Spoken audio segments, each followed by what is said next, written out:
what you need help with. And Leo, obviously, Leo, I think you could use some help with some stuff. And we'll go through and I'll see how everything is going and just go from here. Oh, look, here it is. It's live. There we go. It's working. Yes, it's working. Okay, cool. So what I'll do is I'll put this in here.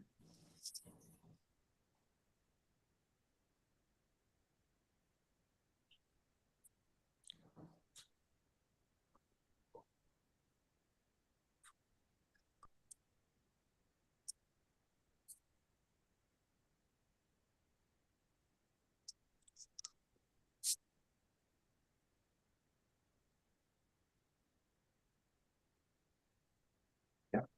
All right, cool. So Teresa, you go first. You were in here first. What can I help you with? We Um, I when I when I started the niche stuff, it kind of just stopped me in my tracks. There was so much going on to go through all the videos, all the stuff, so I'm basically paying for instantly all those inboxes, and I'm paying for LinkedIn, Sales Navigator, and Uber Fox. I was like, this is crazy to let them sit there and be idle. And I quit even going out to Upwork. So I think what I'm going to do is um, I wrote some messages based on what what I was given for the scary offer thing. And I'm just going to use, I had ChatGPT give me 4 or 5 of those messages to send to people on LinkedIn. Instantly, I'm still not sure exactly how to use it. It's costing me $150 a month. So I got to figure that one out. In Upwork, I'm just going back out to Upwork and doing what I was doing. I was getting jobs, not go high level, but I got a couple of other little nice jobs. So I just got to get something rolling again. I've been 2.5 weeks down pretty much, just shut down, trying to go through videos and things. okay. Well, we know that you closed a deal for like 60 grand and then 42 grand. What were the ways that you got those clients? They found me through SEO for accessibility. That's website accessibility. It's totally different than than what we're doing with Go High Level.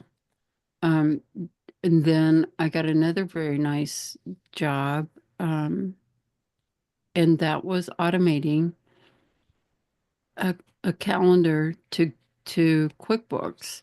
And I did that through Google Apps Script rather than Go High Level, just because, Google all works together. And then I got another job.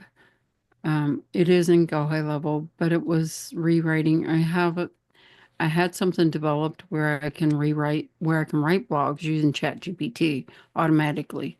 I give it parameter. I'm listening. Oh, you disappeared. I I had to thought let you my was dog out. gone.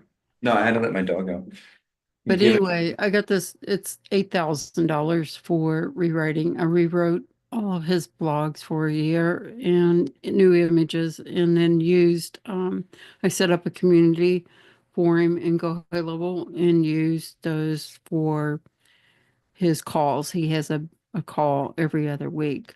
So that's a nice $8,000 job. And part of the problem too, Nick, is um, I'm doing these, and when I reached out to Go High Level Mastery, they're great, but these little jobs are just too small to send that way. So I said something about asking if I did talk to the person you told me to talk to, and she just doesn't do AI stuff. So I'm hoping soon that Go Have a Mastery. They talked about maybe having like a support, like almost a VA who knows their AI stuff, and that's what Oh, I need. Dia? Now, Dia does not do AI. I She had a can't though. She doesn't know it. She needs to just jump into the Go High Level Mastery group. And this is what she's about to start working for me is she just needs to go into the daily calls and ask Adam and Brendan. The only way she's going to be able to learn it is if we give her some of that work. So if she told you that she doesn't do AI, yeah, she doesn't currently do it, but she's in the group and she can learn it, and Adam and Brendan can teach her, which would make, I mean, I have a meeting with her tomorrow. She's going to take on all of my clients. She doesn't know that it's AI, but she's going to have to learn it. So I'm gonna force her to learn it by paying her to do that because all she has okay. to do is just go into the daily calls and watch the trainings from Adam and Brendan. So Well, I the think way you that should pick up that conversation with her again, and I can help you with that because the thing is she wants to build out her agency. And if she wants to grow it, then she's gonna have to learn the AI stuff. We've all learned the same AI stuff from Adam and Brendan. And so we're gonna force her to learn it by paying her to do it, right? And so Adam and Brendan can just teach her while she does that. So I'll talk to her tomorrow because I do have a meeting with her, with me and my partner and her. And she's gonna manage all of our AI stuff. okay. So Do talk to her because my conversation with her was um I can do anything on the left. I don't do AI. So then the next day I was in a meeting, one of the Go High Level Mastery meetings, and I said, Adam, I don't want to do any of this. And the problem that I'm running into is the same thing. It's either you prospect, and then when you get a job, if you have to do it, then you're busy doing it and you can't prospect anymore. And Adam said, you just want to be a CEO. And I said, this is exactly what I do with my other businesses. I don't have to sit there and do it.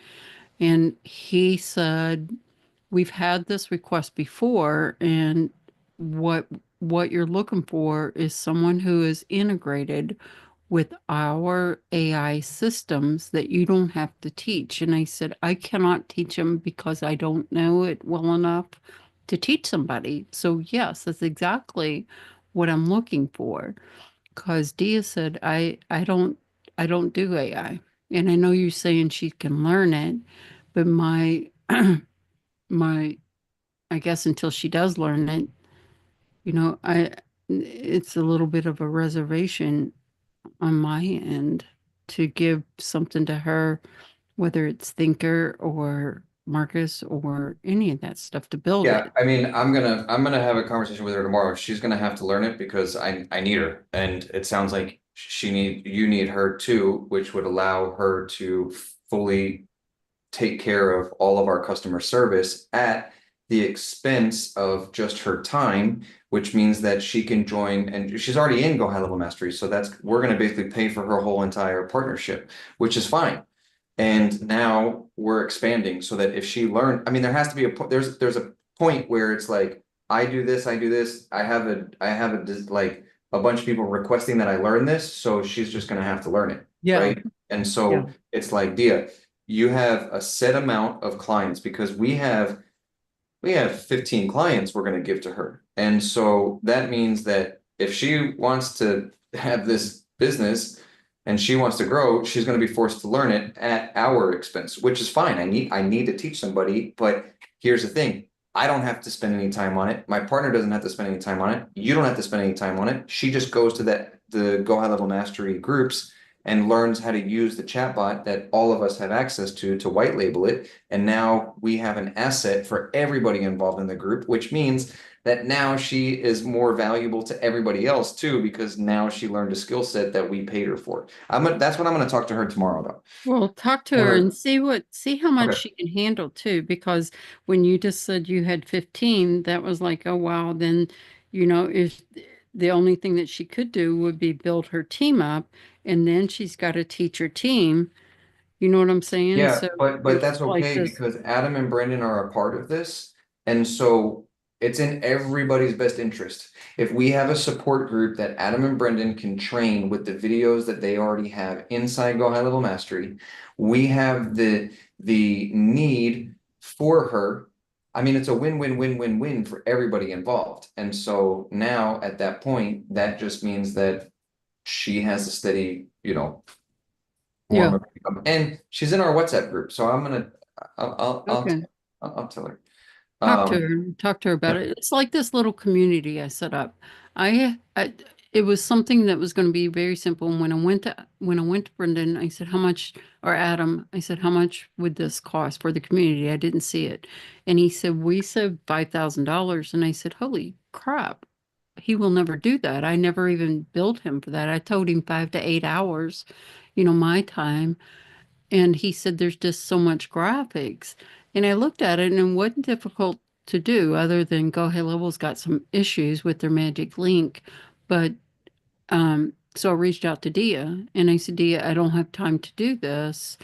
You know, it didn't have AI in it, but and that's when I talked to her, when she said she couldn't do AI, I just let it go. I didn't go any further because that's what I'm focused on. I want to focus on Thinker and on Marcus and, all that. Yeah. Okay. All right. So then, okay. I'll talk to her tomorrow. I'll keep you posted and I'll post it in the WhatsApp group. And so that way you can see it maybe. And then from there, all right. So we have some new people in here, Leo, and this is my buddy Jeff. Jeff owns a development company. So actually, Teresa, this would be a good introduction for you to meet Jeff. Hi, Joe. Um, he basically he does the same things that Adam and Brendan do on outside of Go High Level. So he lives in Colombia. He's actually at my house right now. I met him. Super funny. We went to Argentina together and I didn't know him. We met on a crypto fest where we went to Buenos Aires and then we went to Patagonia down in where was it? Drift, where did we go? We went to Bariloche and then we went to Mendoza and we found out on the trip that we both lived in Playa del Carmen, but we met in Argentina. Oh, that's And crazy. yeah, it was funny. And then he ended up a year ago moving down to Medellin in Colombia. And he was like, hey, bro, I'm back in town. Can I stay at your house? And I'm like, yeah, dude, come. So he's here and he's kind of new to this, although he has his own business. They've been developing stuff for crypto projects.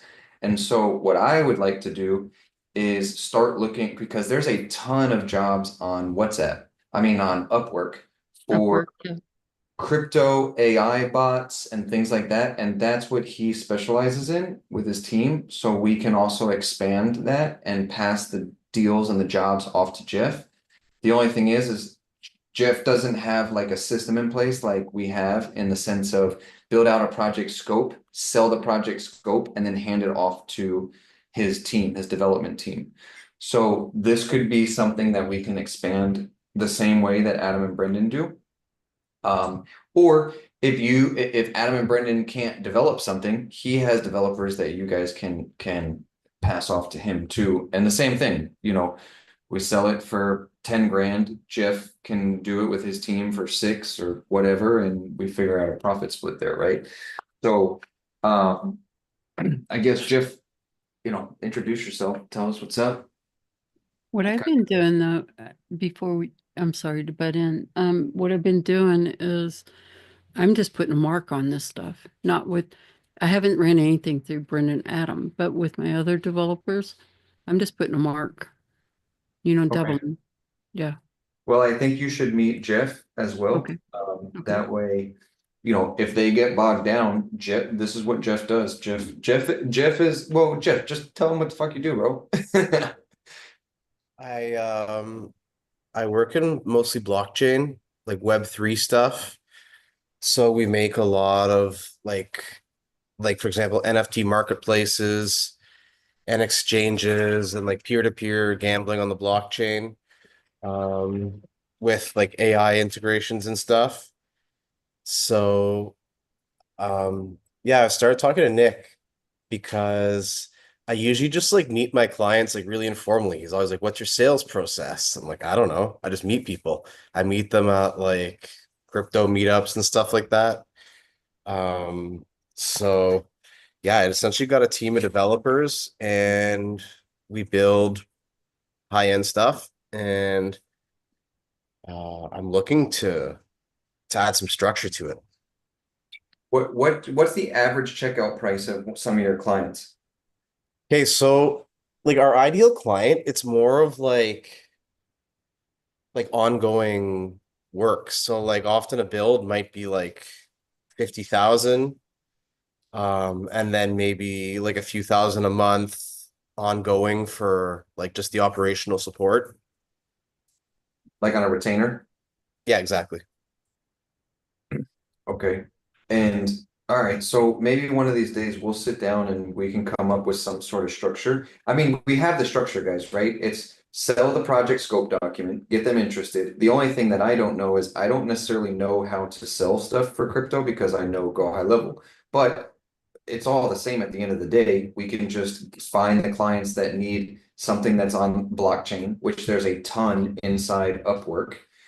Jeff has a website. Jeff has case studies. Jeff has previous clients. He actually worked for a company called WeCoin or WeSet, where they tokenized real estate, and that's a big deal. I mean, obviously, crypto is changing, and there's a lot of money in crypto too, as well as like go high level CRM stuff.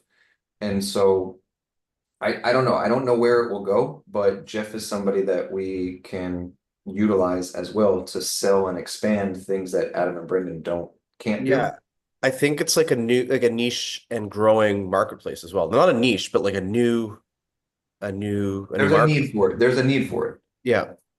There's a need for it, and there's money in it, and the money is like $50,000 builds, $60,000 builds because it's crypto. They have a ton of crypto. We might get paid in crypto, which is fine. I assume that you take crypto payments, right? Yeah, we do. I Yeah. have One thing So we try zero. to avoid that's typical is a lot of crypto projects try to pay you in like their coin. And we no, try to generally avoid that because it's kind of like you might get something later. So I think that's like a mistake we've made in the past. But like, yeah, so now it's yeah, like USDT, right? Like a yeah, stable coin. yeah. The thing is I have no clue what you just said. Well, it's okay because here's the thing, Teresa, like you know the sales process. And what we can do is have Jeff on the calls because Jeff doesn't have the structure of how the sales calls go, of getting paid up front for the project scope document. And so we can put together a project scope document and the call would be with Jeff on the call with someone from Upwork, right? And so we can organize the structure, have Jeff explain to them what we do, right? And white label Jeff's services, and then just put together the structure so that we can pass it off the same way as what we do for Adam and Brendan, right? So Jeff, maybe explain like because forget crypto, but we have you guys use, I assume, JavaScript, PHP, C++, or coding in some way. And when a client comes to you, they say, okay, and they'll use big words like, we need, Python to do this script with AI to go and blah, blah, blah on the Mhm. blockchain. I know nothing about that, but we can follow the customer journey because that's standard. The customer journey, Teresa, is going to always be standard. It's going to be like, okay, what happens at this point when you guys get a new lead from your website, right? And then what do you want them to do? They need to sign up for your platform. Okay, what happens inside the platform? They'll be able to talk about that, and Jeff can explain that part in that section of the customer journey, and then we move forward. It's still the same structure as what we're doing with Adam and Brendan. It's just a different topic, right? And so at that point, we just help Jeff come up with the structure, and then really you're just passing off the deal to Jeff, and we charge X amount on whatever Jeff's price is. And now we're in the same boat. And over time, one, two, three, four clients, which I think would be a lot more money than Go High Level, because usually the crypto projects, they just naturally have a lot of money. It's just because crypto is growing, they have it all in crypto. And at that point, now we're expanding our reach to other people, which if you go to Upwork, there's a lot of crypto projects that are available on there, right? And so Jeff has a website. We can go to Jeff and ask him, kind of what's up. So just Well, food for thought, to okay, make a little bit of an expansion. help me get this in my head. I come from WordPress, SEO, marketing stuff background. So like, WordPress, of course, we can do some things with API. I know what an API is and what it does. I don't know how to make it do what it does. Um, and I've taken the last year to learn Go High Level. I did work with a developer. um, I think it was on Code Fusion, maybe on a couple of websites. But as far as crypto projects go, I have no idea if it's like a dashboard, if it's a website, what are we talking about? And so that I mean, I don't even have a clue Okay. what Yeah, Jeff, can you explain some of that stuff to us? you're muted. You're on mute. Okay. So I just went to Upwork and I found like an example of a project. Can you share your screen? Let's use an Upwork example. And Kathy, I'll get to you in a second. We're just gonna go through this. I see your hand up.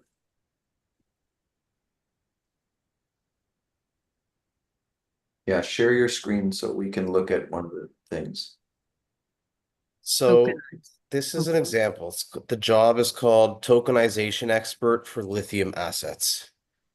Now, Uh, Teresa, that means absolutely nothing to me, right? And it should probably mean nothing to you.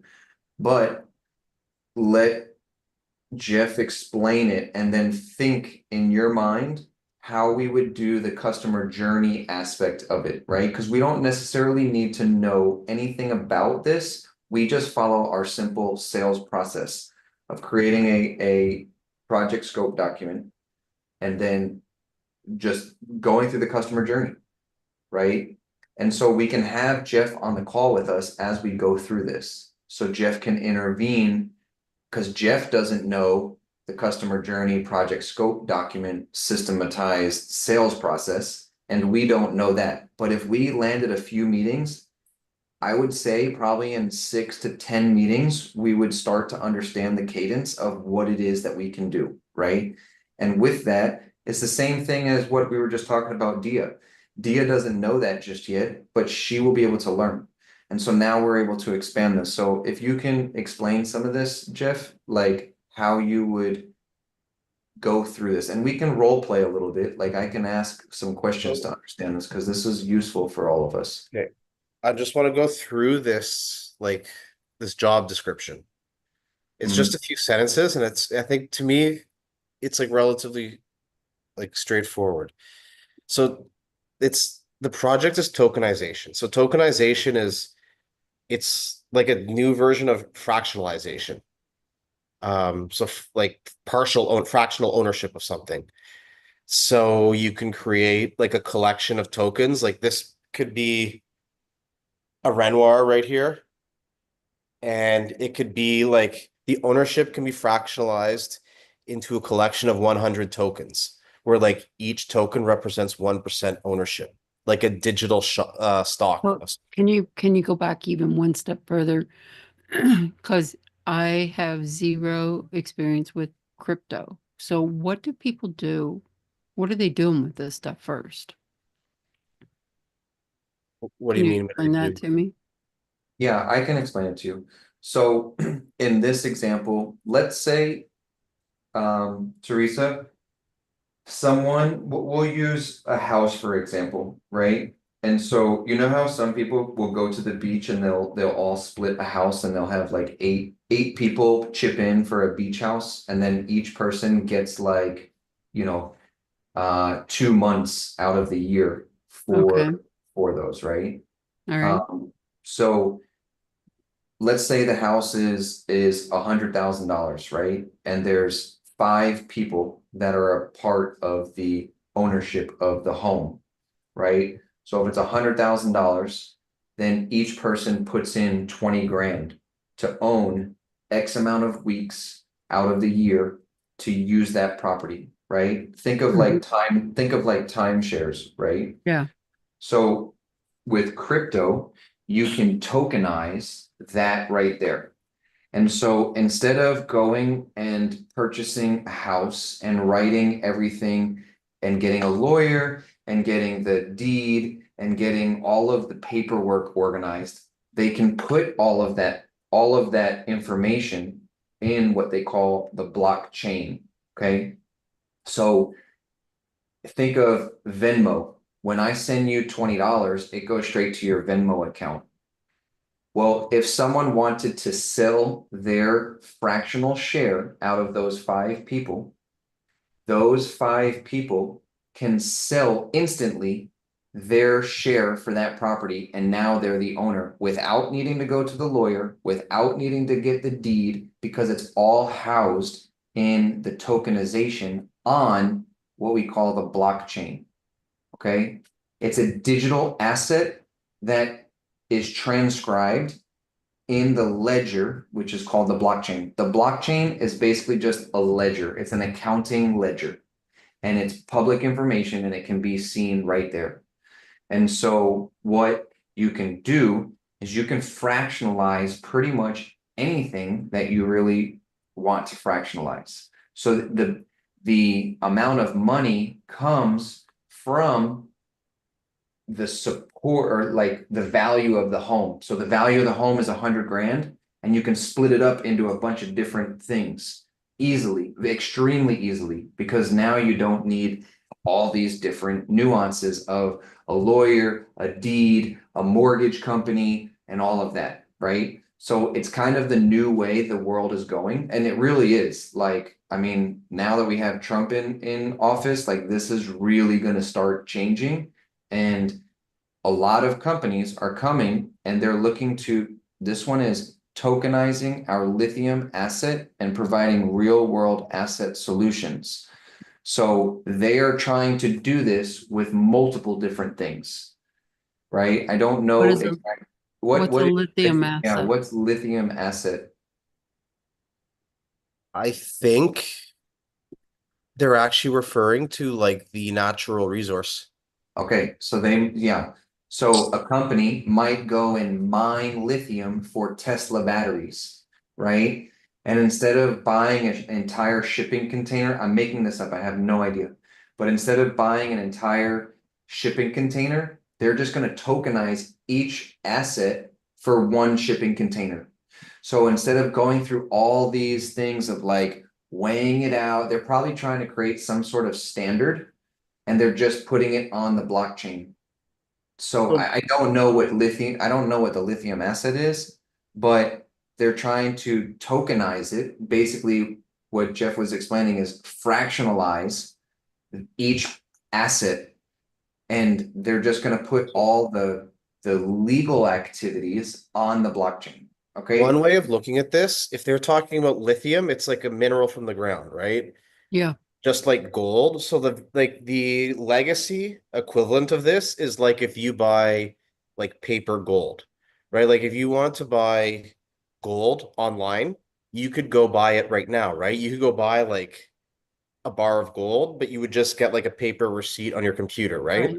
Yeah. So that's like just the Web 2 way of buying tokenized gold. You get like, a digital ledger, like a digital holding of something that you could then sell at a marketplace or whatever, right? So what they're doing with this is like they're selling like a token which is backed by or has claim to a natural resource, except it can be moved more like globally and liquidly on the blockchain. Like a Venmo transaction. So if you, instead of me having to go to the bank or the trust that holds that gold document and be like, okay, then you have to go and get it notarized, and you have to get their social security number and their passport and all of that. It's just like, oh, you want to buy $100,000 worth of lithium? Cool. send me the payment in crypto, and then all of those documents are transferred to the new owner instantly. It's all right there. And so does that get housed in a dashboard, Jeff? Exactly. So maybe it's a good time for me to just show you what this project might look like. Yeah. Okay. So the candidate or this, it says like they want to make a digital asset creation. So I would go to the client and be like, okay, what do you have? And they might be like 1,000 tons of lithium. So I'd be like, okay, like how do you want to divide it? Do you want to have like if you have 1,000 tons, do you want to have 1,000 tokens or do you want to have like a million or a billion tokens? So you could that's called like the tokenomics, whether you want to have like them very few of them but expensive or like many of them It's like, and how many shares do you want of your company, yeah, right? exactly. Just a share. You understand that, Teresa? Yes. So like, Microsoft probably has a market cap of, I don't know, whatever it is, $100 billion, right? And each investor can purchase the shares at whatever each share price is, but it's still it's proportional, right? So 1,000, if there were 1,000 tokens and it was $1 million, each one would be worth, I don't know, whatever the math is, right? But Yeah, then if you had a billion tokens, you'd have to buy 100 million to equal that 1,000. I'm making numbers up, but it's just proportional. Okay. okay, yeah, so just and then like moving on where it says you'll be responsible for developing a robust framework for tokenization. So there I think of like where are people actually going to buy it? So you can make a collection, right?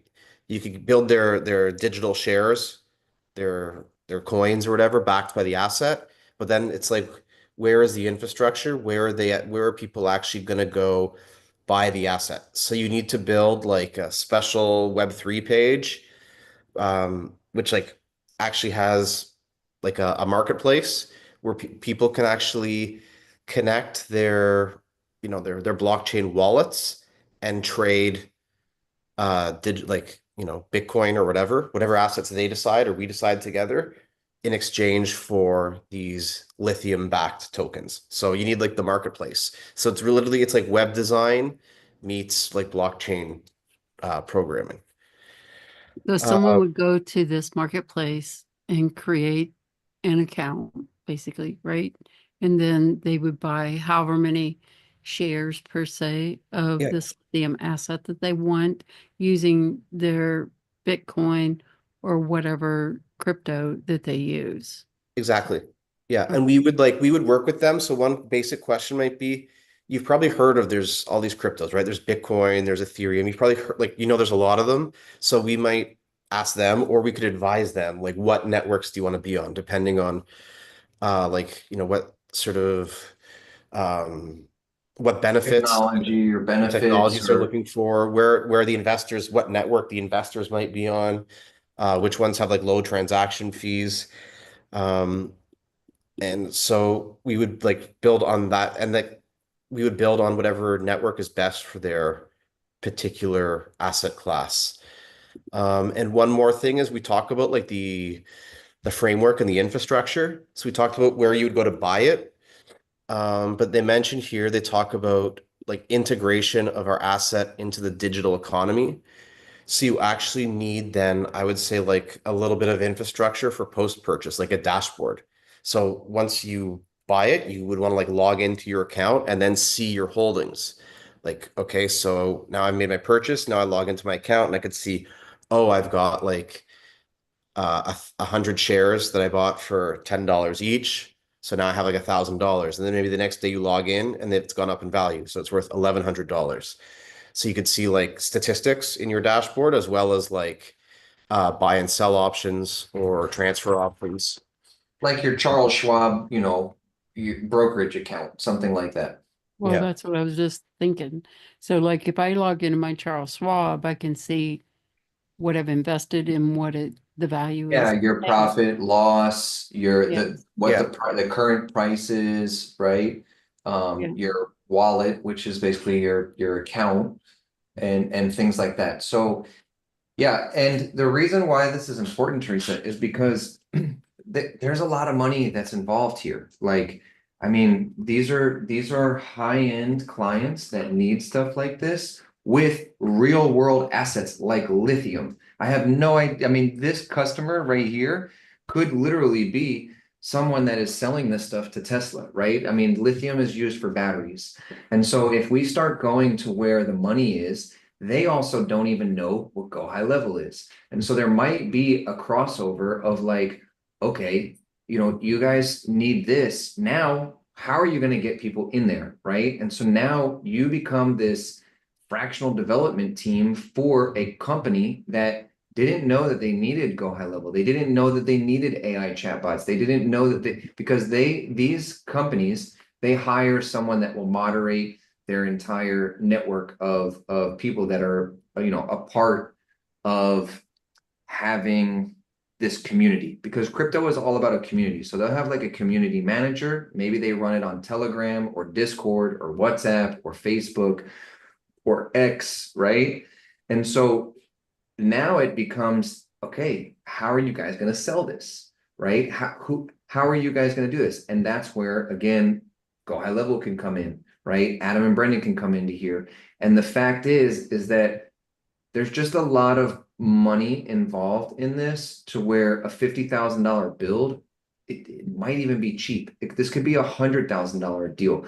I mean, Jeff was a part of something called WeSet, and they spent hundreds of thousands of dollars on tokenizing property in different countries, to where if I wanted to, basically, if I bought a vacation home, I can fractionalize it and run it as a timeshare. And so other people can own it. And then the rental, like, if you rent it on Airbnb and you get $1,000 a night, each person that owns that token/share would get a fraction, depending on how many shares they own, of that rental amount each night. So the blockchain and crypto sounds like it's crazy, because it's a lot of different jargon of words and all these like tokenization and real world assets and lithium and blockchain. But at the end of the day, we're already doing it. We're already doing that stuff right now with banks. This is just instant, without having to go through lawyers, trusts, paperwork, notaries, all of that. That's really what crypto, the technology of blockchain, is doing, and is disrupting, because now it's just instant. It's all right there. It's all legally formed on the blockchain. Everybody can see it. They don't know your name, they just know your wallet address. So it's decentralized. The banks, no one can control it. You know how like for instance, someone buys something from me, they don't like it, they contact American Express and they do a chargeback. Yeah. Right? But you and I did the work. So they go and they do the chargeback, and then you leave it up to the bank to decide, oh, well, Nick didn't do this, so we're going to just go into his bank account and take out the $10,000 and give it back to the client, and then we get scammed, right? Right. There's none of that. All transactions are done, finalized. And so no one can control it. The only person that can control it is the buyer and the seller. And so if you have an agreement, there's no way that anything can go wrong, because it's like, once you send me this money for your fractional, whatever it is, there's no going back, unless I was like, okay, hey, I'll give you your money back. Right. So there's no intermediary between it. It's just the buyer and the seller at all times. At the risk of sounding ignorant, which I am on the subject, so why does the government allow this? It sounds like we've cut them out of taxes, of fees. We've cut out attorneys. We've cut out loan processors. We've cut out title companies. I mean, well, just keep using your house scenario here. So I guess really what it is, and what I was thinking was almost like, to simplify it for my mind, is like an e-commerce site, but the currency is crypto. And it is a special kind of e-commerce site where it uses not money, so not PayPal, not Stripe, not any of the authorized.net, but it uses their blockchain or crypto instead of connecting it to a payment processor. It's exactly, it's peer to peer. And Okay. so it's literally just more efficient. It's cheaper in some aspects because now you get into all the different types of technology, right? So you could have Bitcoin, you could have Ethereum, you could have Solana, you could have Cardano, you could have all these different types. So think of it like social media. People use like some people use TikTok, some people use Instagram, some people use Facebook, but it's still all social media, right? Like Mhm.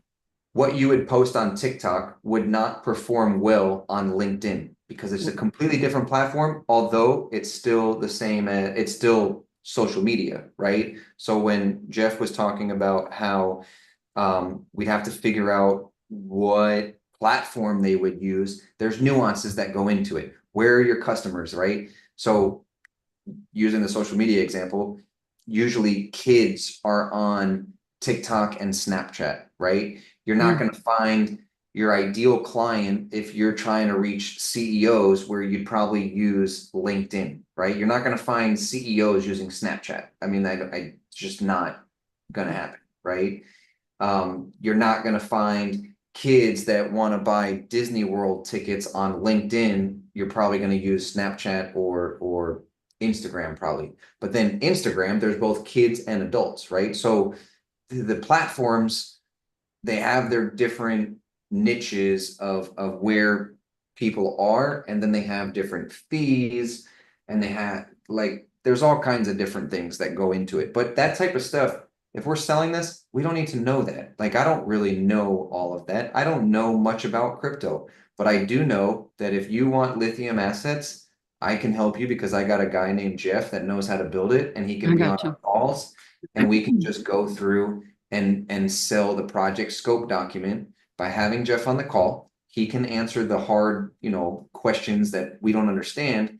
And then as Jeff is speaking, we can just say, okay, look, here's 001, what needs to happen? 002, what needs to happen? 003, what needs to happen? And now we get into a cadence with Jeff while expanding our reach on what we need to sell. And we know that there's a lot of money in this. I mean, Yeah. I've been looking, and then sometimes on Upwork, they just want an AI chatbot to work inside something called Telegram, which is like WhatsApp. Inside Telegram, you can build custom dashboards and wallets that are like your Charles Schwab. And that's a big deal because what they want is they want a lot of members on their platform because they will collect a fee for the transaction. So if I want to buy a coin, the same way that American Express, if I go play golf today, American Express charged a 2% transaction fee, right? So when I swipe my card, the golf course actually has to pay 2% to American Express for allowing me to use my card. And that's the same way that people are doing this right now by building out their dashboards inside Telegram. So they're becoming the payment processor by accepting these coins and the transaction. And if they get a bunch of people to use that AI chatbot or that platform, their money's coming from the transaction. So, and I see that inside Upwork. There's a lot of people asking for Telegram bots or, like Discord bots, and the developers that work with Jeff can build that type of stuff, right? So our job, let's just call us fractional salespeople, is we can go and just look and see, send out the same emails, the same messages that we do for Go High Level. Hey, I saw this. It might make sense to jump on a 10 to 15-minute call. Get on the call. Obviously, send Jeff the invite on your calendar. Have Jeff introduce us as, okay, look, we're the marketing director, we're the salesperson, whatever. He's the technical guy because Jeff is a project manager. He's been doing that really well. Going into the meeting, not knowing anything is okay because we can both bounce. We fulfill what Jeff doesn't know, and Jeff fulfills what we don't know. But we can have these conversations because we know how to sell it, right? Right. Jeff, is there something you can show us what an end product looks like? Okay. Just to help me get a visual. Okay. So I'm gonna share my screen.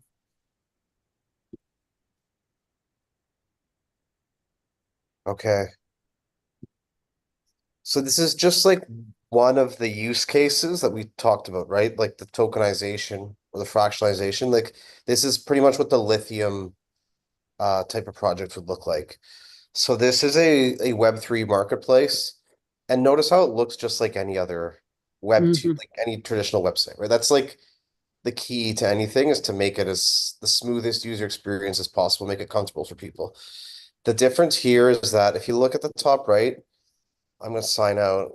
I'm going to connect with my Web3 wallet instead of, so if you go here, there is an option to connect like the normal way, right? Gmail or Facebook or whatever through social media. But this really works best if you connect with your crypto wallet as like your identity. So it's So anonymous. this would be like connecting with your Chase account. You know, when you can connect your bank account and you go through Plaid, Yeah. when you or Amazon or Charles Schwab or whatever other bank that you would use, you just connect your account. Okay. So then this is like the marketplace where there's collections of like real world assets. So like the physical tangible asset where you can go buy the digital shares, the tokens. So here's an example of like a piece of real estate in Mexico that was tokenized. So you click on it and like it gives you the characteristics of this piece of real estate. So like each token is $90. So the property itself is worth, I think it says somewhere here, it's worth like 264 grand. $264,700, but it's been fractionalized into hundreds of thousands of tokens or yeah, worth $90 each.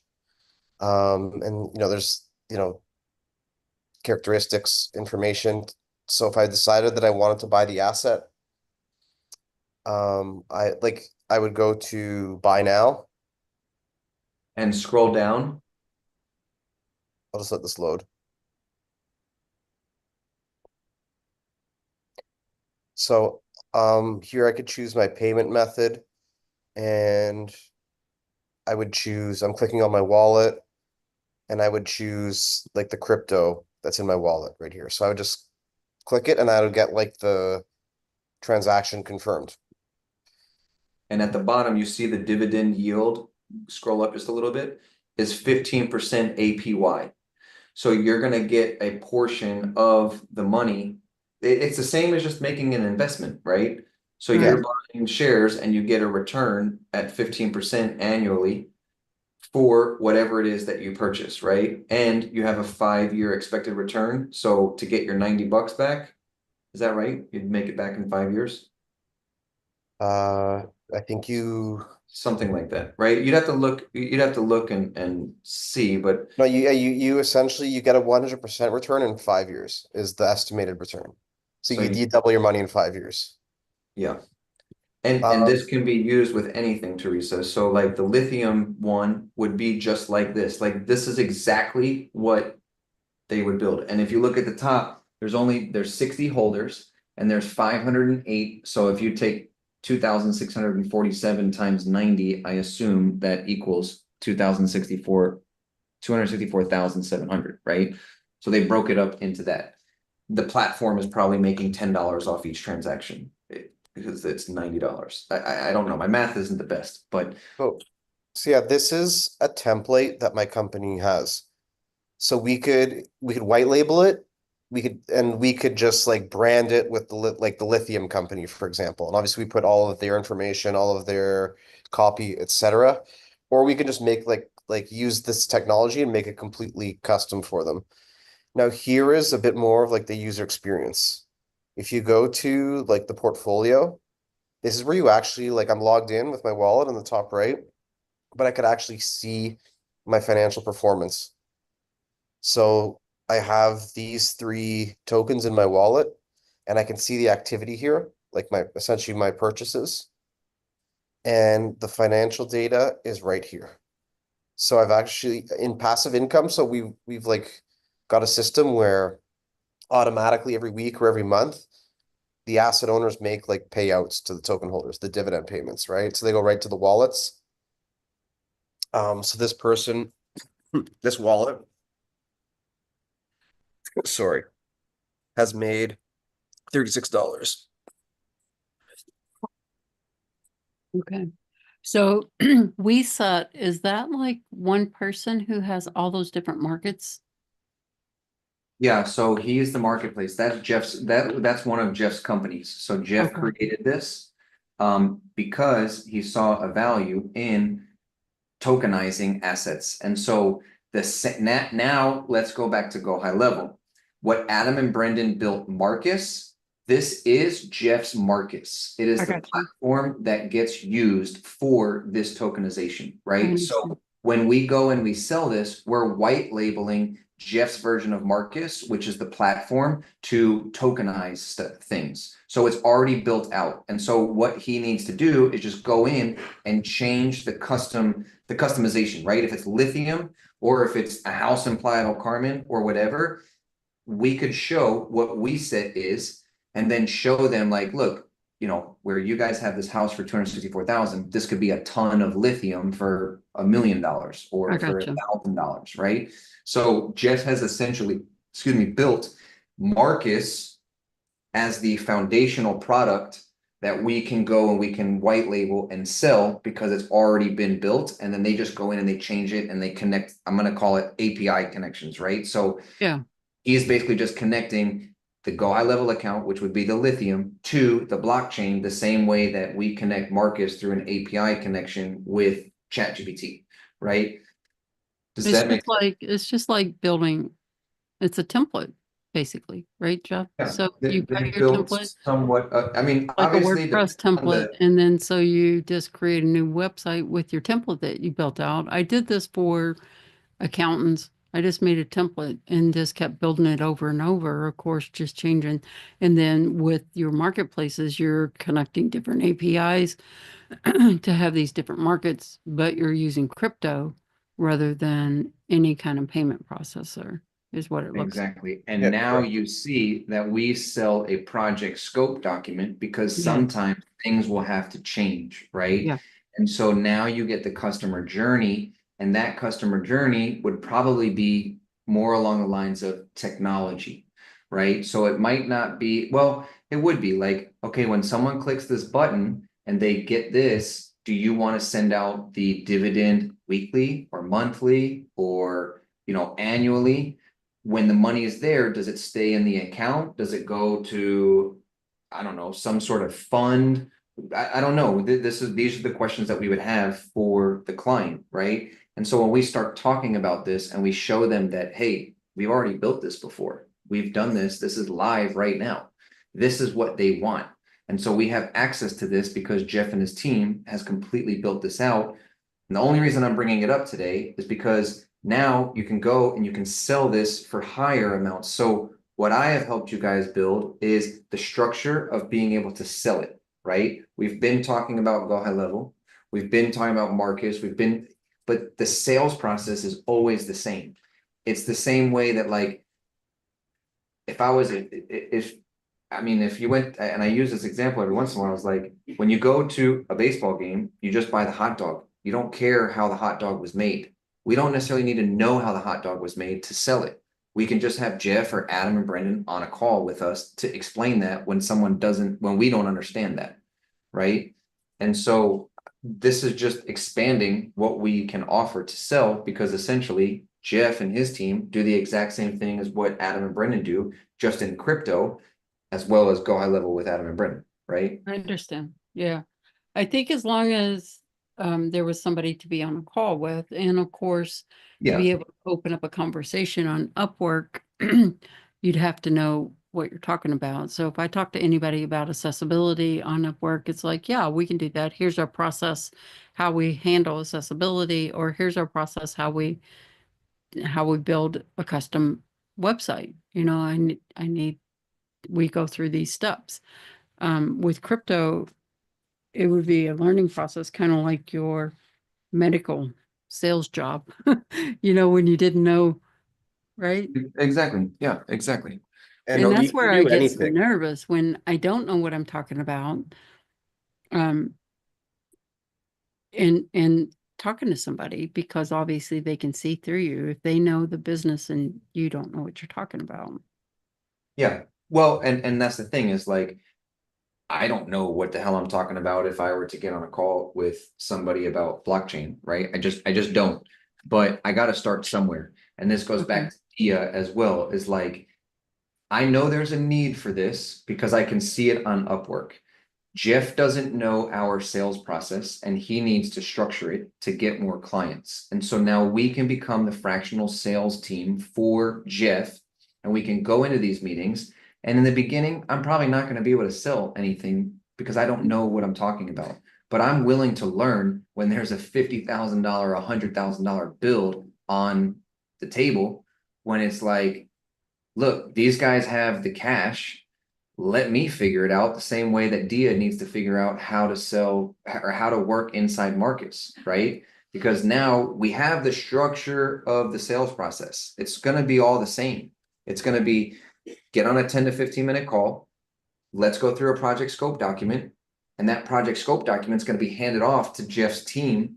And then Jeff is going to say, hey, Nick, we'll be able to build this for 45,000.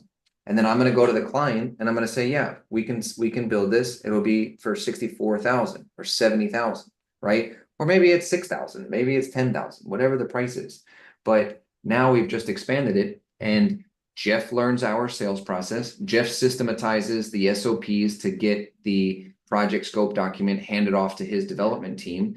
And then Jeff is a project manager and he can manage the entire project for us. And so now we just become the entire sales team for Jeff and for Adam and Brendan, right? So then how are you talking about the handoff to Adam and Brent? Or are you talking about a handoff Well, to? it could be separate, right? I mean, I would assume that you would end up getting into a conversation of now they need to market this and keep Yeah. track of everything, right? Like they need some way to get their clients to buy more.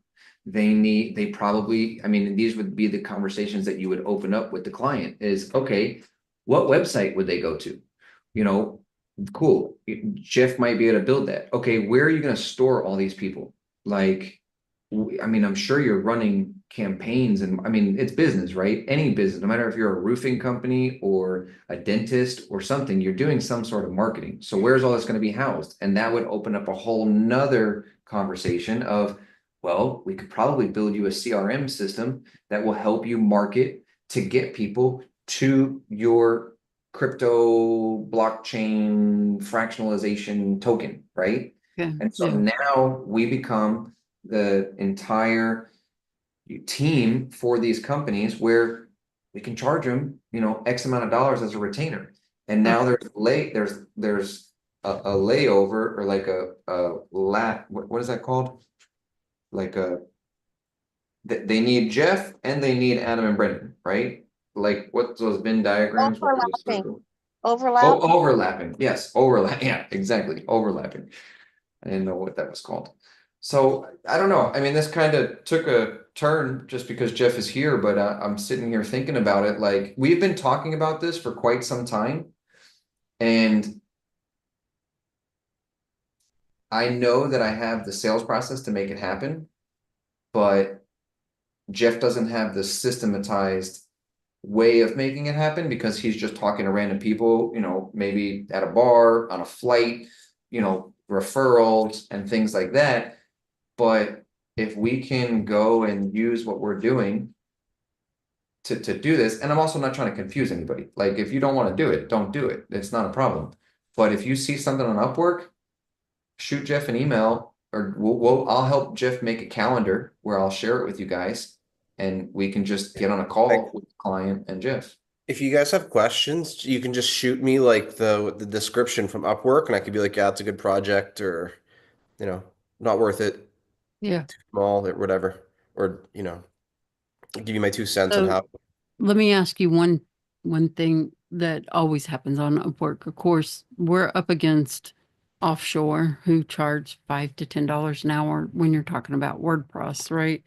Um, what is the, I mean, are there people offshore who are undercutting like that, with their low What rates? happens quite often is we get undercut by like programmers in India who charge like much lower than us.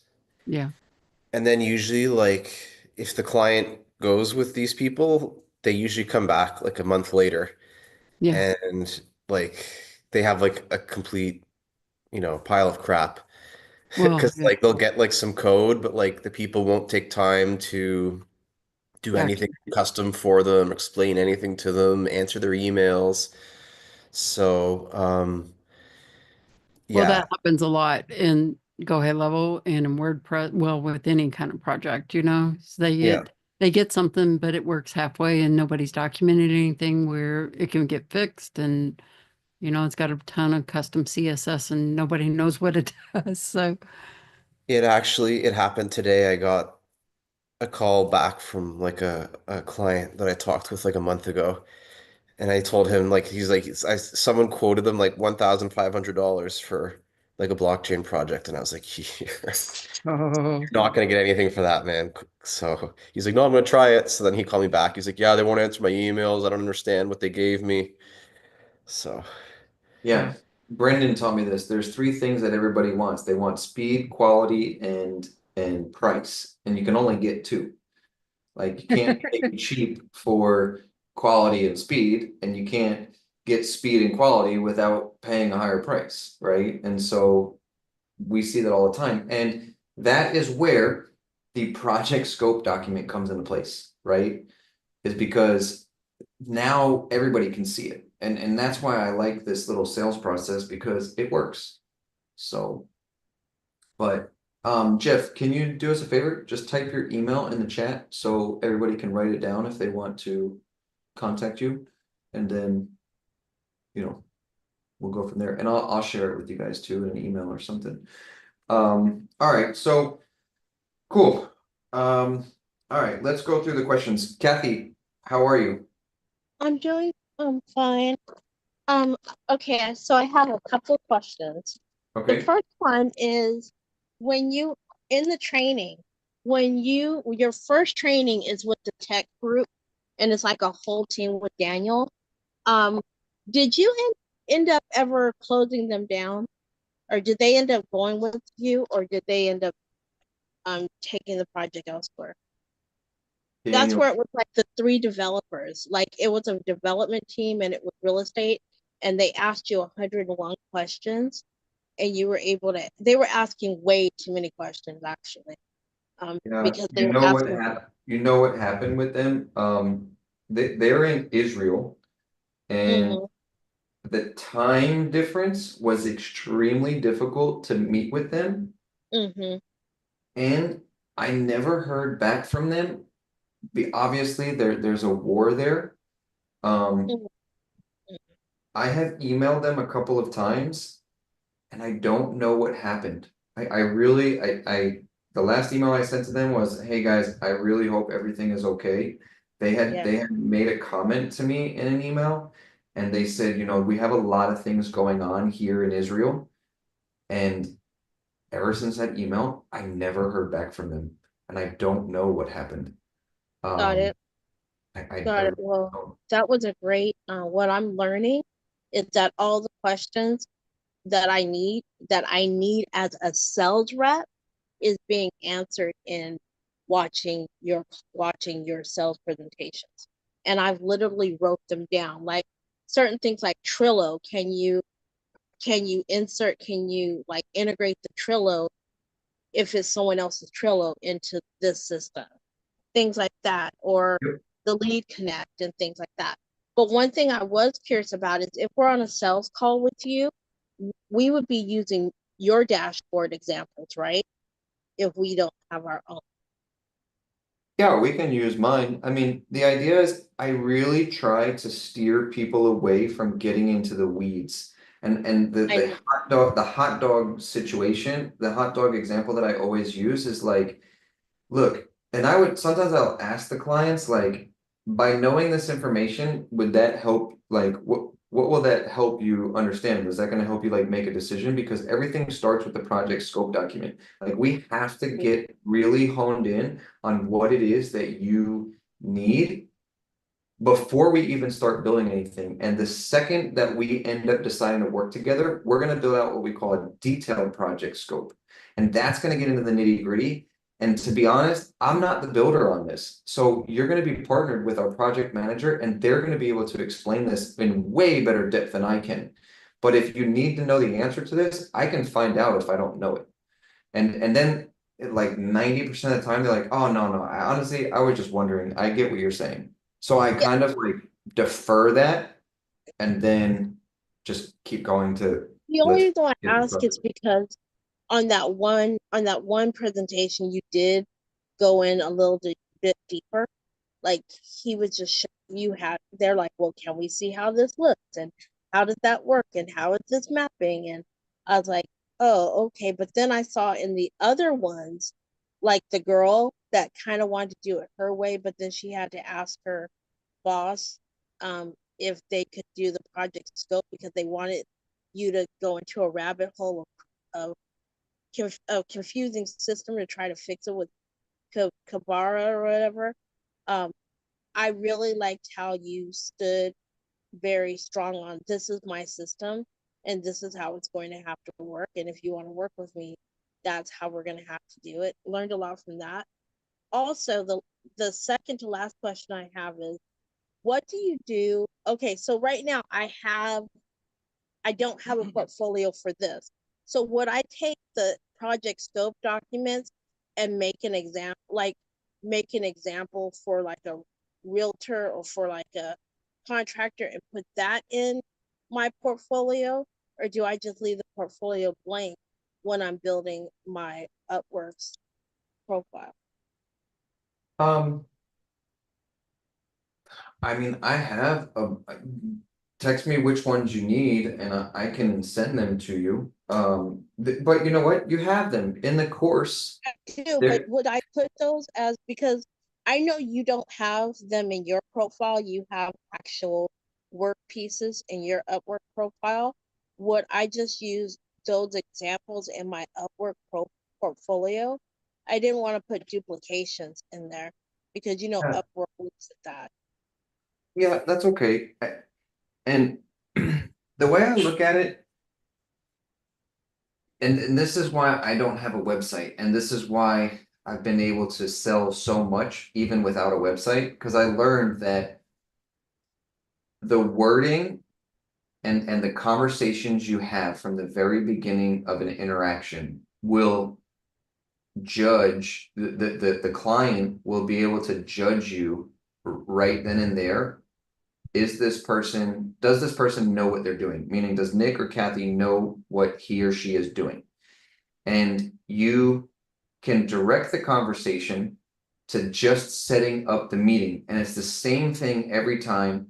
And the same example of like, if you met a girl in a bar or restaurant, you're not going to ask them to marry them. There's a little bit of kind of like a psychological game of this mysteriousness.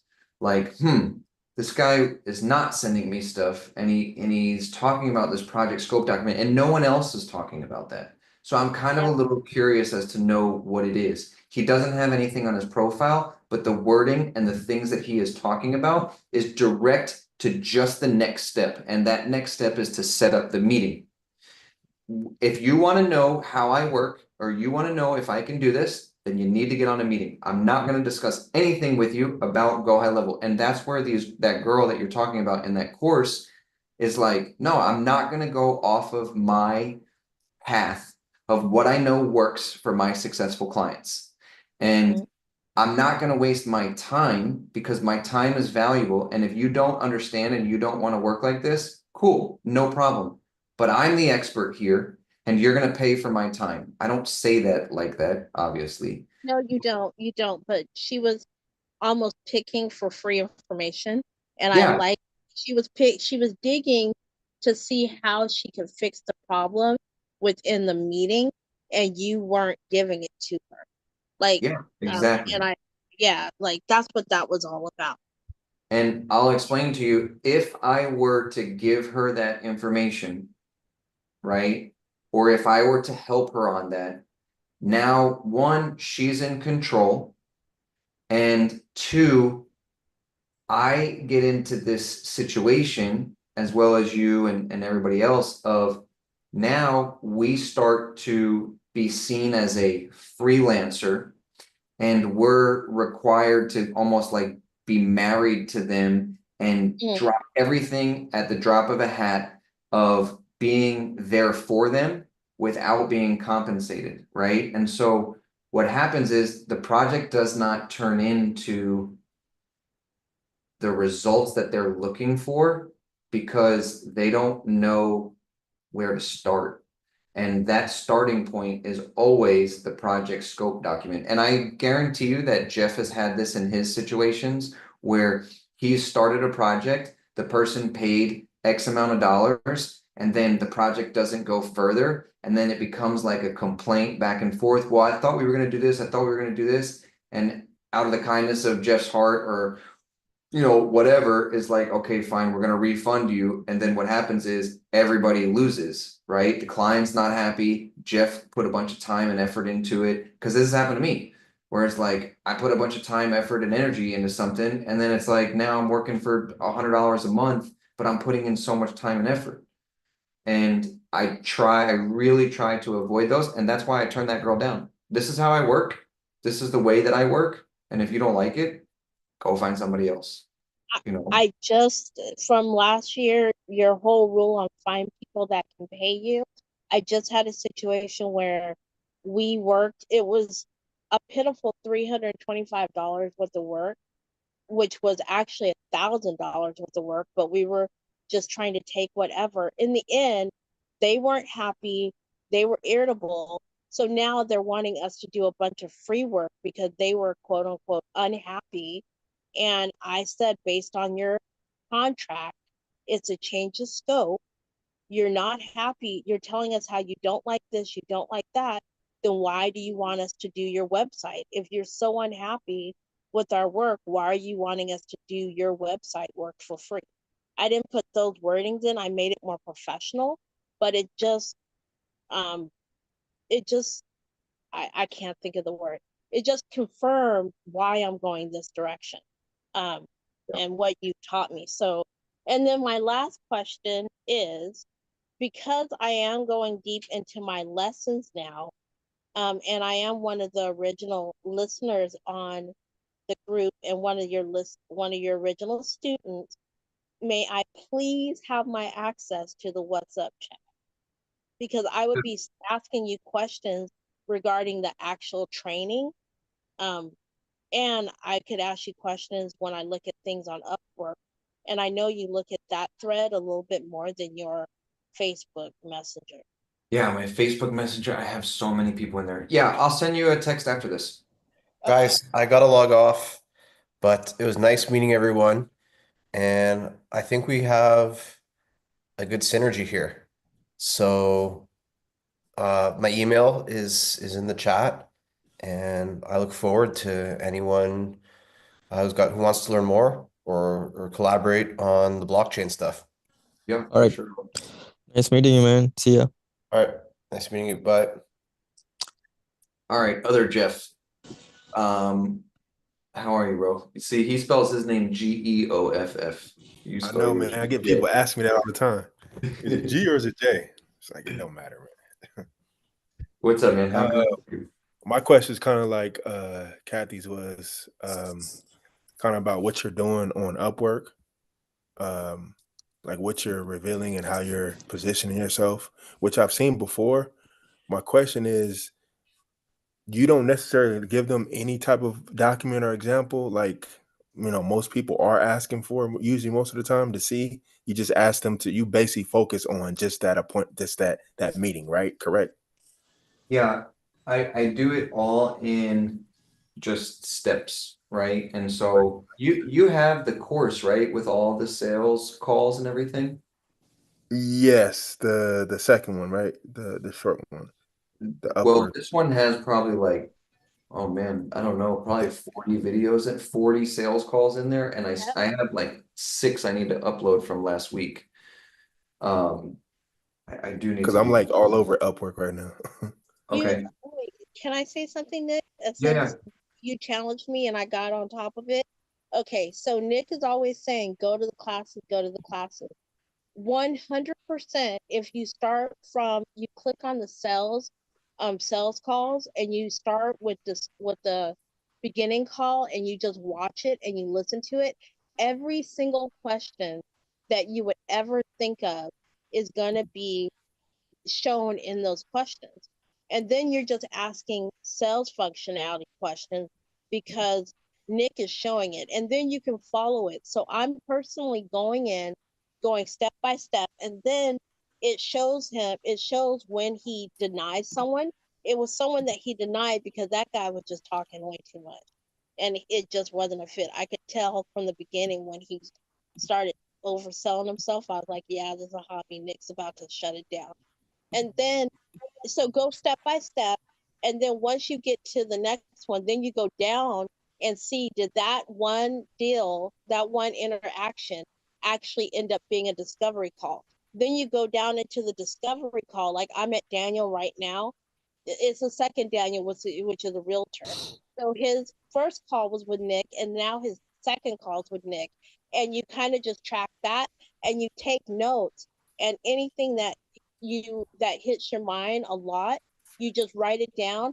I'm actually recording, like I have my tape recorder and recording Nick's voice, and I'm going to switch it into a script so that if I'm nervous, I can actually go by his script when I'm in each page. So I'm developing my own script from the call. So hands down, if you have his lessons, play them in the daytime while you're working, listen to it. I got so into them, I actually just stopped what I was doing and watched them and study them, and you'll get a lot out of them. Sorry, no, that, yeah, that's what I was gonna say. No, Like, you're dude, good. if you're looking to make some, so now you have your Upwork profile, and now you need to get them just to get on a 10 to 15 minute call, right? And so this just came to me. There used to be a book back in the day when I was a kid called Chicken Soup for the Teenage Soul. You might remember that book from a long time ago.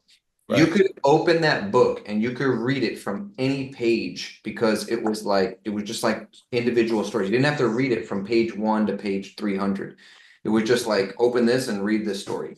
And so that's how I've recorded this, where if you watch Daniel, you could watch Daniel in the first 15 to 20 minute call that I have, and then go down to the next section of me after they paid $250. You can go and you can watch Daniel when I build out his project scope document. And then you can go down to where I try to sell Daniel on the entire build after Adam and Brendan came back and done it. And you can Yeah. do that for each individual one at any order that you want. Just look for their name, right? You're going to look for, like, I don't know, there's one Ken. You're going to look for Yeah, Ken.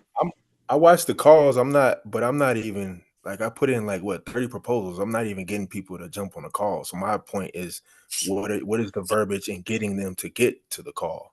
Okay. I put in Wow. what 35 proposals this week. Okay. So this week, what I'm gonna do is I need to do this because I think you're the third or fourth person that's asked me about this. And I just need to come up with a way to do this. Is like I'm gonna put in Not mine, bro. Leo, I I'm think gonna mute you. I'm gonna put in the emails and so previously Upwork allowed us to record a video. I don't know where it went. It's not there anymore. It was a beta program. I really hope they bring it back because I could just film video for the person, look Right. at what they had on their thing, and just record myself for 2 minutes and just introduce myself instead of type it out. But I do have those videos because I can download them from the ones that I put in there. But I'll copy and paste. I don't know. I'll make a framework of what's working for me so that you can go into it. And let me share my screen real quick. I'll show you one thing that I'm doing of like, here's one that I did the other day. Let me share my screen real quick. Right here. So for instance, I'm gonna go to my messages. This guy I did the other day, Josh. Okay. Josh, I very rarely have this happen, but sometimes they will send me a proposal and they will, like, when they post their job, my name must pop up. It's recently started happening. I've had an Upwork profile since April, but even if you don't, this is what their proposal looks like. So if I found this under find work, it would be go high level specialist needed for CRM customization and telemarketing, right? Can you see my screen? Yeah, I see it. Okay. So you'd come here and you'd be like, oh, okay, that's cool, right? So now this guy has $6 to $10 hourly range. I don't pay any attention to this. I don't really pay attention to any of this. It's like, how do I hit their buttons to get them interested? Because I don't know this person. And obviously he doesn't know Upwork. So this is probably his first time on Upwork, right? Sometimes you'll come across and you'll see someone with 5-star reviews and they'll have like, they have spent $100,000 on Upwork. Those are good clients, but I don't pay attention to $6 or $10 an hour because I'm just trying to sell them a $250 document. That's it. And so I read this. We're seeking a skilled go high level specialist to customize our CRM specifically for our telemarketing business, which focuses on serving the financial advisors. The ideal candidate will have experience with go high level and strong understanding, right? Okay, that's great. That's pretty vague. I have no idea what this is. So this is what I wrote to him. Hey, thanks for thinking of me, right? He contacted me, but even if he didn't contact me, I would just not put thinking of me, right? I said, I read the description as it's a bit vague, but we could always jump on a call and explore what it is exactly that you need. I've been doing this a long time and my most successful clients and I build out what we call a project scope document. It is a customer journey of how you'd like things to operate so we can build it inside Go High Level. If you'd like, we can jump on a quick 15-minute Zoom call and you can explain to me a little bit about what you guys do and go from there. My calendar's here. That's all I sent to him. He never responded. He just booked a call. Okay. So he booked a call. He booked the call with me and I had the 10 to 15-minute call. Turns out he works with Northwestern Financial, which is a huge bank, right? It's like Charles Schwab. Okay. Yeah, big.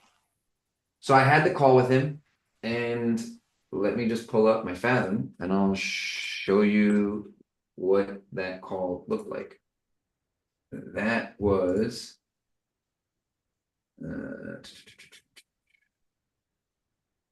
that call, because it'll give me the synopsis of that call. So Josh selling the $250 document, right? So this is it. We had a 44-minute call. I try to keep it between 10 and 20 minutes, but sometimes it does, right? So the client needed a system to track the call metrics. Go High Level can be customized to meet those needs. The challenge is syncing the calendars with Northwestern Mutual's system, but we talked about some workarounds.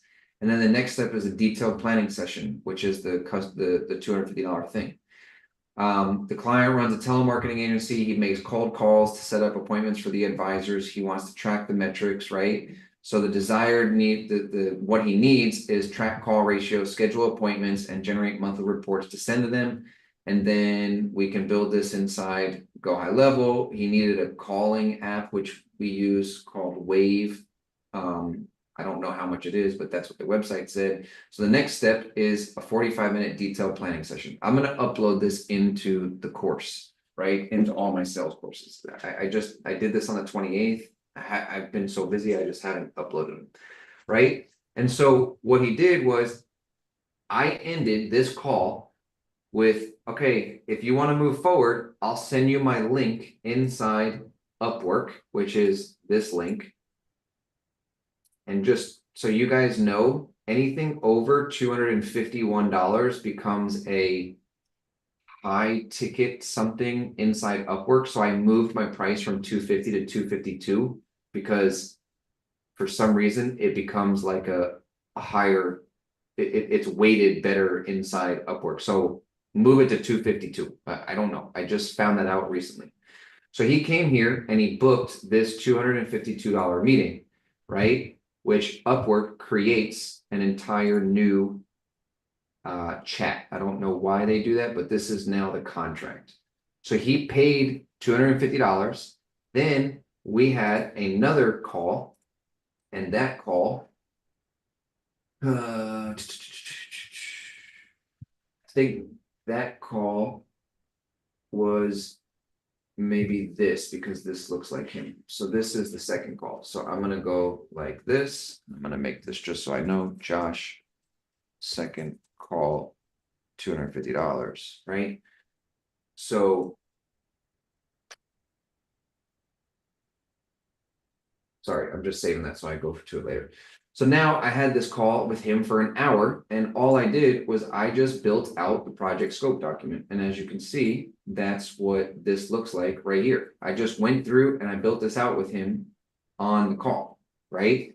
And so now I sent that to Adam and Brendan. They came back and they gave me the price, and they updated my project scope document. And now all I did was, hey, Josh, are you around later today? We can go over everything. This was on Friday. But if you want, just book a call on my calendar. He said it's not available. We went back and forth, and he said, let's shoot for tomorrow. And now we're just this was Saturday, right? This was yesterday. And I said, okay, I'm playing golf today with a client. I didn't play with a client, but I just made it sound like I played with a client. I wasn't going to do work on Saturday.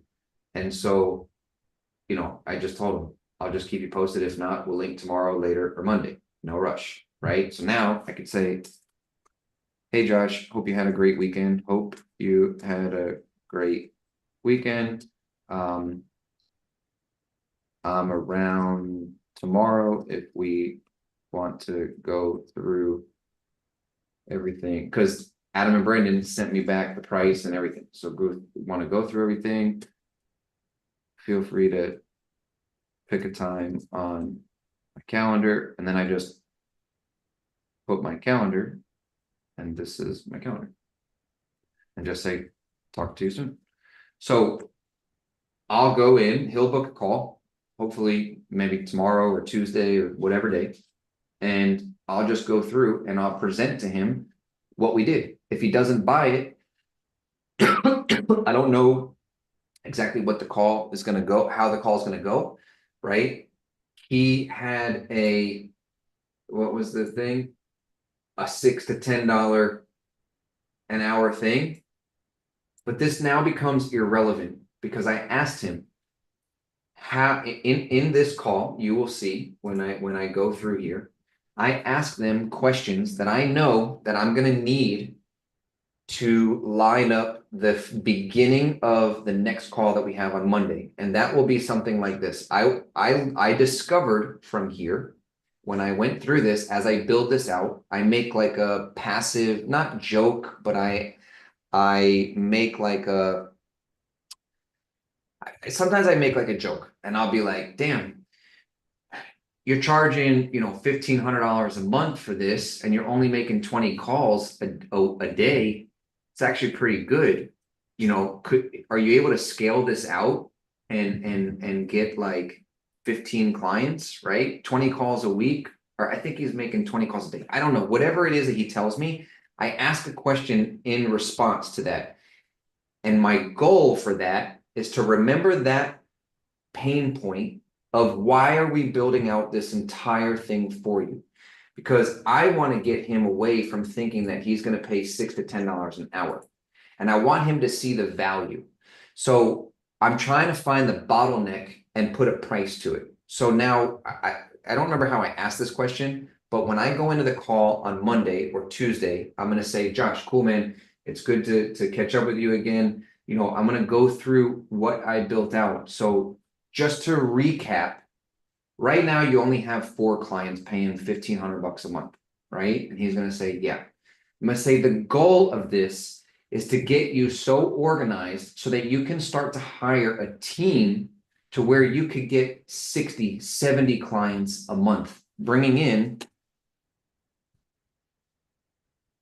90 grand a month. And I'm going to start the conversation out with that. And I'm going to say, you know what, let's just round it up to 100 grand a month.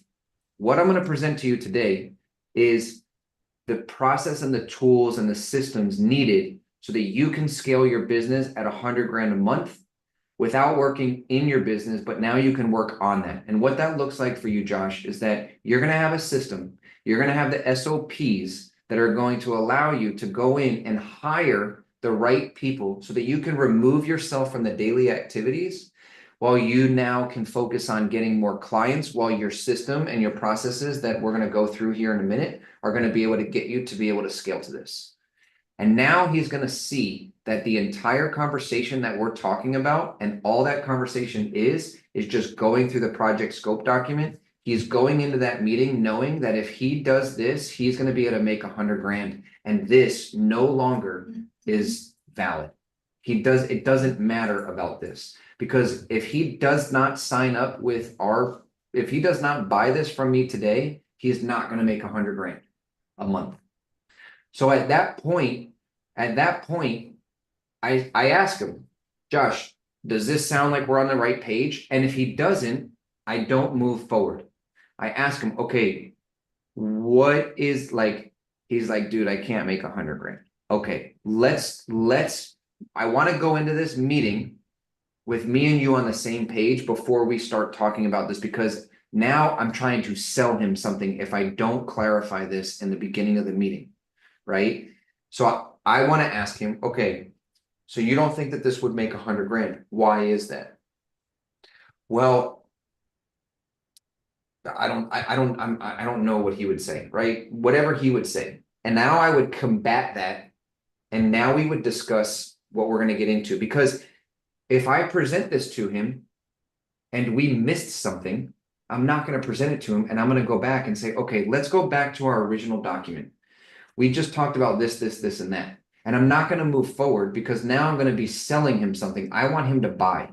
So if I have to take a step back, and this has never happened because I go into the meetings with knowing what they want. But if this were to happen, I would say, okay, then you know what? I don't think that we should present this today. I think we should go back to what we did the other day so that me and you are on the same page. And I wouldn't present that because it doesn't make sense, because now I'm going to try to sell him something. And so I would go back to our original, this call, the first call in the previous one, and I'd pull up that document and say, okay, where do you think there's a mistake in here? Because I don't want to present you something that there's a mistake. And that's never happened because we go through this first call, right? That's the whole point of the first call. So let's assume that on Monday we go through it and he's like, yeah, I want to make 100 grand. That sounds exactly right. I want to be removed from the process so that now I can go and hire the right people because I have the systems in place that will allow me to scale. That's the whole reason why we're here, Josh. Like that's the reason why you reached out to me, is because you can't do that because you're stuck making 20 calls a day for 4 different companies. You're making 100 phone calls for 4 different companies. And when we went through the process, he was like, you know, I needed to sort out, like, we have different types of calls. We have like, I don't know, I'd have to find it in here. He's like, we have 4 different types of calls. We have, I don't know, I can't remember what they were off the top of my head. We have a discovery call, we have a renewal call, we have whatever. Yeah, so like a discovery call, a renewal call, an internal call, whatever the calls were that he had going on in there, right?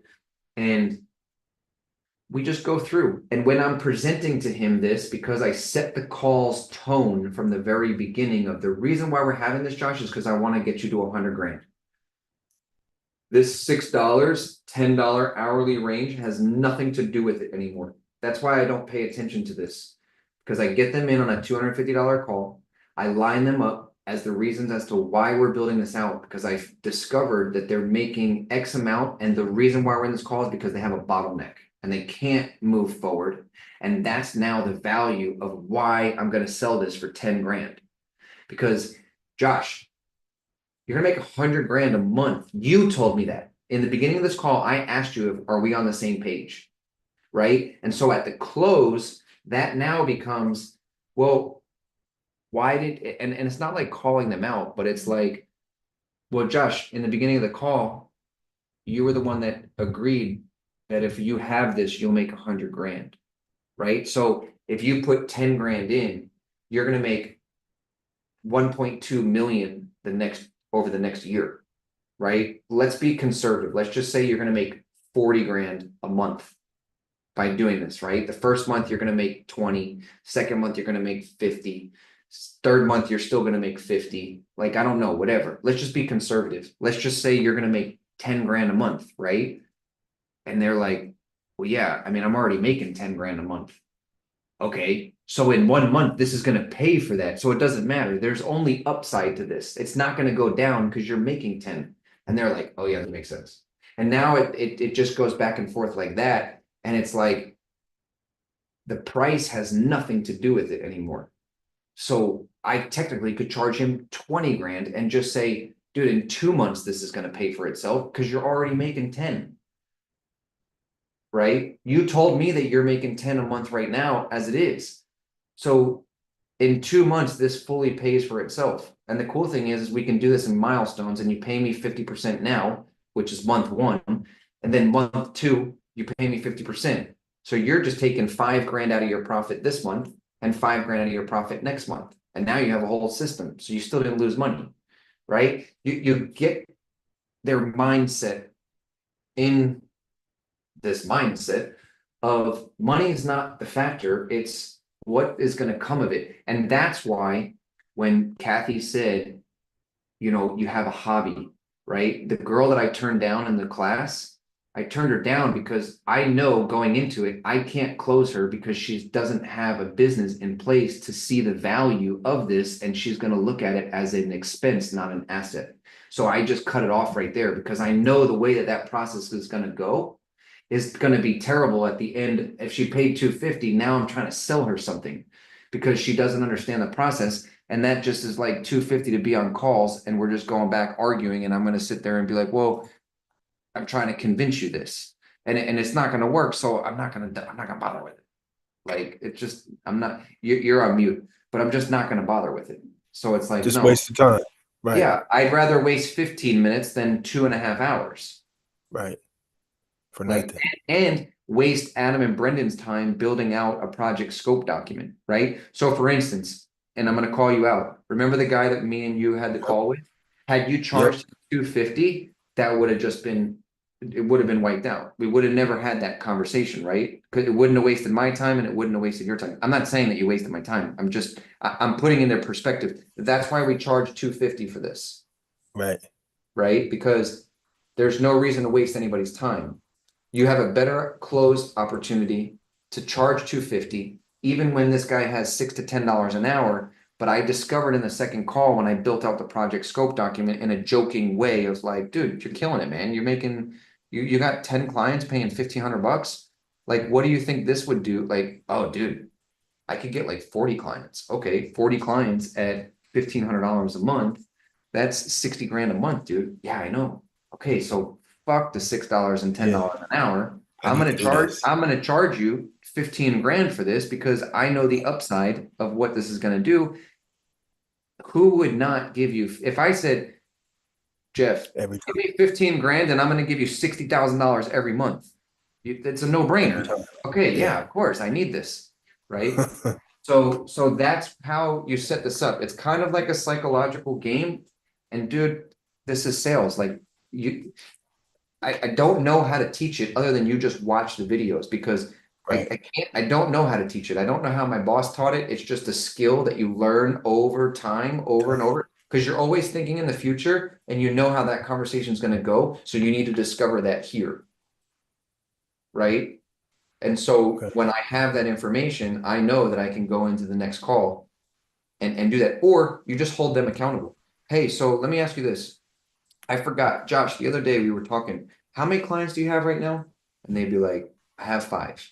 Okay. And the reason as to why we're building this out, if just remind me real quick, is because you want to get to like 15 and 20 and you want to up your prices.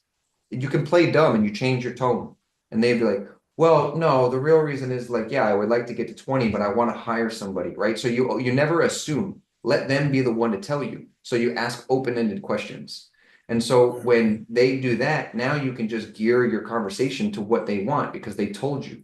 So if I were to go in and say, oh, I want to get you 30 clients, that might not be his goal. He might be like, no, dude, me and my wife just had a kid and I want to have somebody come in and be able to do that.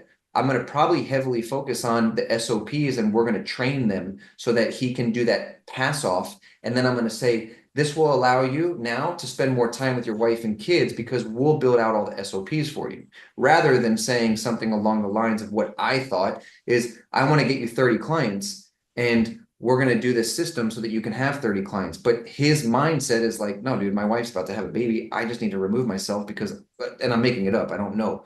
But I want to ask those questions so that I can gear my conversation to where it's going to resonate with him the most of like, dude, my wife is going to love me if I can train somebody and I don't have to spend a bunch of time. And this guy, Nick, knows how to do it. And this is what we're going through. And as I go through the entire document, I know what I need to focus on because he told me. Right. Okay. And so you never want to assume, you just want to ask open-ended questions of like, just remind me, we're going through this because you wanted to get like 30 clients. Is that what it was? And you could play dumb. And you'd be like, well, yeah, that. Okay, is that the only reason? Like, go a little bit further. Is that the only reason? Or are you trying to like expand, right? Right now, you're in Utah. Do you see this working in California and over there? Okay, how are you going to get to that spot without this system? Like, just remind me as to why we're here in this conversation. Yeah. And then he's going to just tell you. He's just going to tell you. He doesn't know that you're using that as a sales tactic, right? And so now you just cater the conversation to what he told you. And so now that whole conversation is the same thing as that project scope document. You go line by line. Now, look, Josh, this right here, we're going to send this calendar invite to the client so that you now can spend more time at home and you don't have to check your phone. When the baby's born, you're not going to need to check the phone all the time because the AI is going to do it. And he's like, yeah. You keep getting him to say yes, yes, yes, yes. And so at the end of the call, it's like, dude, tell me what you think about this before you tell the price, because now you're going to figure out what are his doubts, right? You'll be able to see this in their body language. Like when they start to sit like this, they're tense, they have a question and you can stop. Am I going too fast? Do you have anything that you want to say or ask? And if they sit like this, yeah, they're going to say something because they get tense. You went too fast, so you read their body language and you're like, is there any, am I going? And you don't call them out like, hey, why'd you sit like that? Am I making you scared? Like, do you have anything? No, you just make it natural.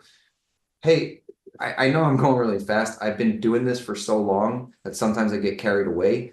Is there anything that you want to go back and look at? And if they say yes, now you're insulating the conversation and you're not moving fast, because if you continue to go, their mind is still up here and now you're sounding like Charlie Brown's teacher. You're like wah wah wah wah wah wah wah, and they're not following along. So you read their body language. If they're sitting like this or they're on their phone, like I always ask them to be on a thing. If they're on their phone, literally I'll make it super awkward and I'll just stop talking. And then they'll look up. They'll look up and they'll be like, "Oh, sorry. Yeah, no, Serious. it's cool. Yeah. Don't worry. Like, do what you got to do. I just want to make sure that we're going through this together because, from my understanding, this is important to you, right? Right. Is this important to you?" And they'll be like, "Yeah. Sorry. Yeah. And I'm like, "No, I'm not asking for a sorry. I just want to make sure we're on the same page, right?" And so, I mean, there's just so many things that go into sales, dude, that it's like you will learn as you just watch these videos. Like it inside the course, like what Kathy was telling you, is that's the best way to learn, is just see the way that I do that. And when I go into these calls, I know that other people are going to watch my sales calls, so I try to do it in a, you'll notice like in the beginning, in the beginning of the calls, like I didn't really know what I was doing, but now I have so much experience doing this that I know that you guys are going to watch these sales videos. So I try to keep them on point. I'm not talking about, Yeah. nonsense. I don't talk about like what I'm doing this weekend. And I do that on purpose. One, for you guys to just be able to watch it clear cut with no fluff. And the other thing is I do that so that they don't see me as a salesperson, and I mean business. Like I'm here for this time and this is the amount of time that you have. And I try to keep it extremely professional. And so I just get straight to the point. Like this, boom, boom, boom. Yeah. I seen a difference from the call that you had with Daniel to the one that you had with the guy that you closed on the 38,000 from the school community. Yeah, I'm still waiting to close that deal. He texted me the other day and he's like, dude, just give me 10 to 15 days. I know I need this.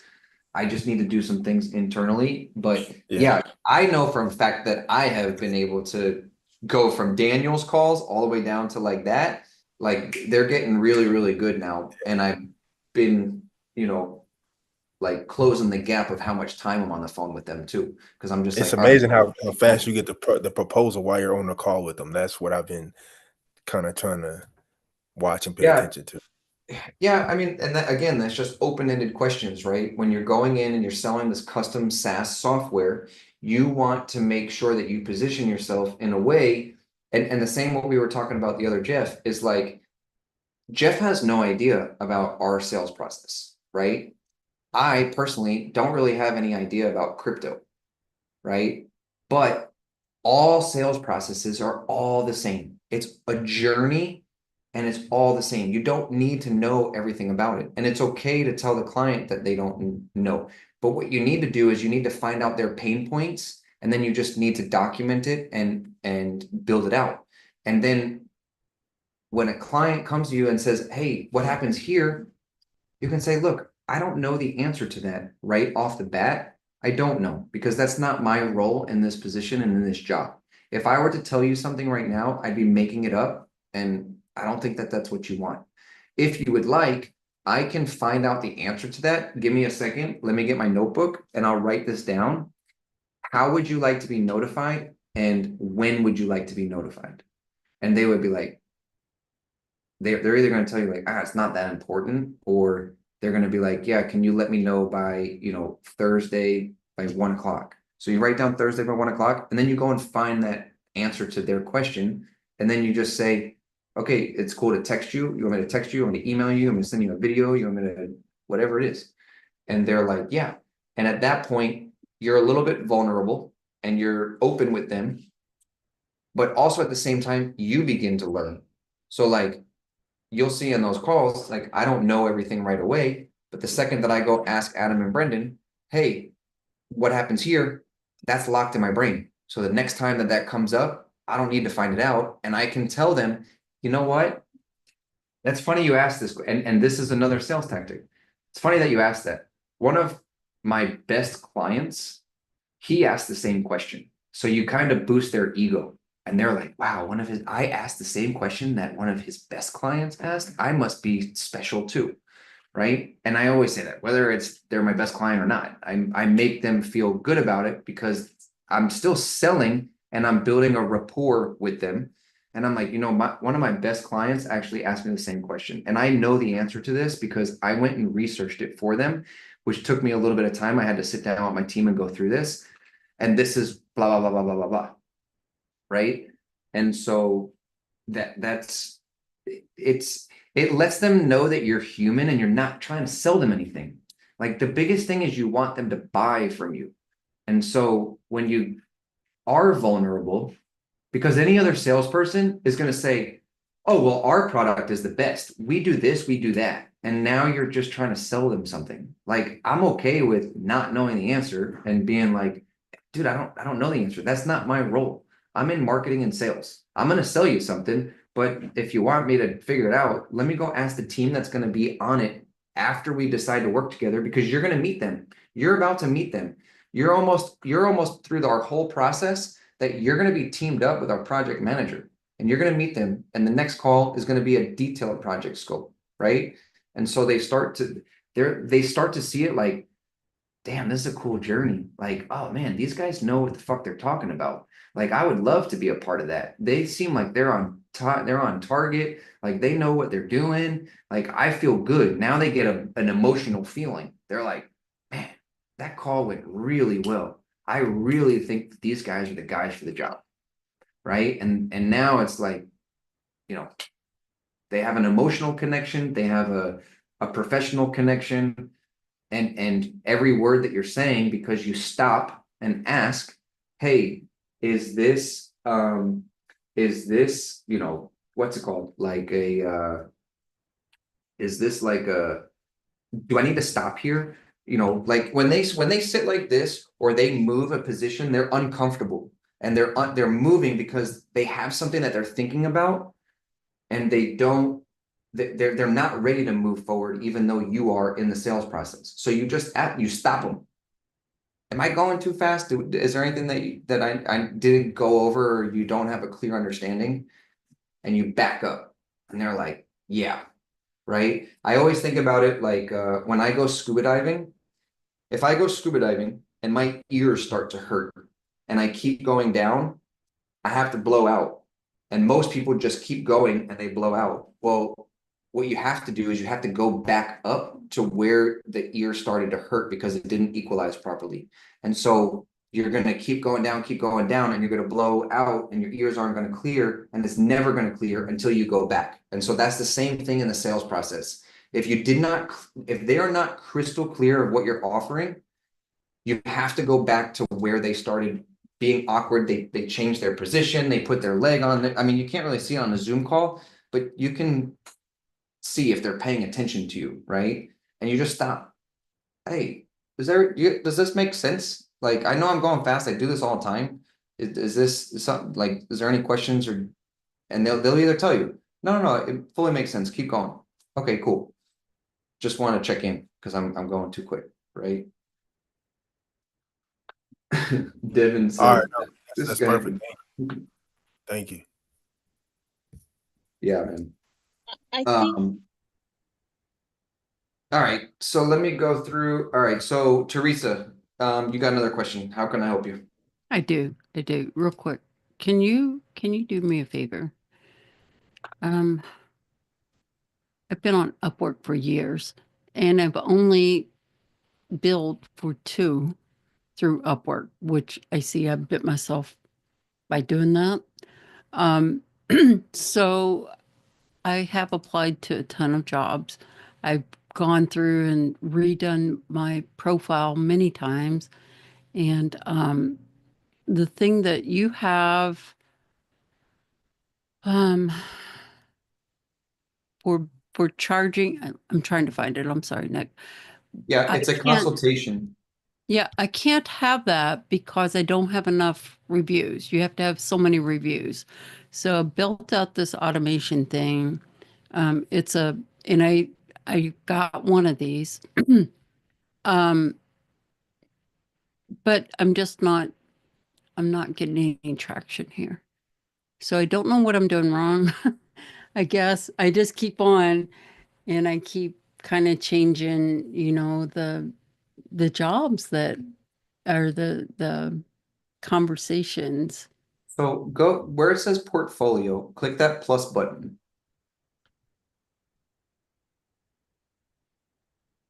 What? You want to see what all I got Okay, in no, here? no, hit cancel. Because I have a consultation and I didn't have any things. Go to your profile, go to your or create a project.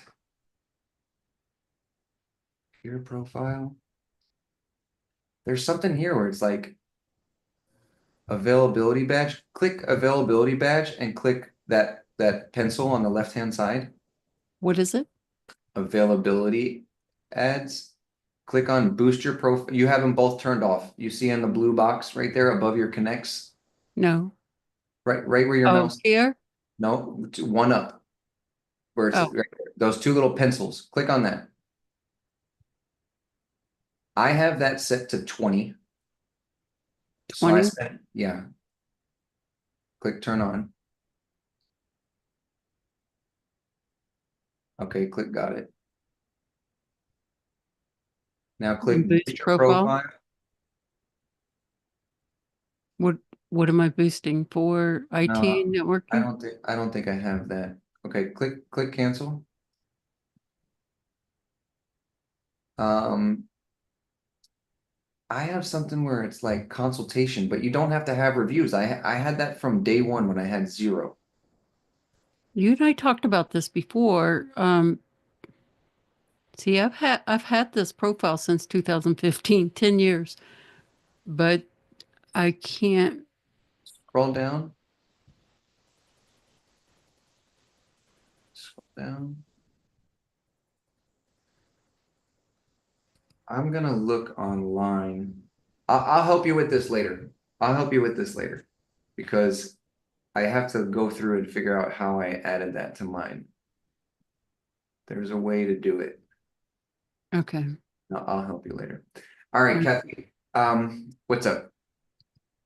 Oh no, I was just gonna make a statement that when you upload what you're actually saying when you respond to pitches, I think that'll help everyone a lot. Not that we'll copy your exact wording, but just to get an idea of how long your how long it is, You what your mean the initial outreach to the yeah, client? on the initial outreach, because I think that's where for me I want you to copy exactly what it is that I say. Like okay, you okay, should. It works, okay. right? So I'll share my screen again. So again, this goes into what it is that you say in the beginning of how to catch their attention. Let me find one that I have not had that like they didn't contact me, right? So let's see.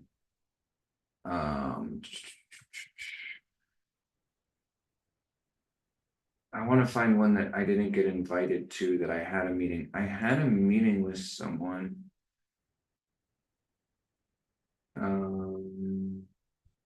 This guy.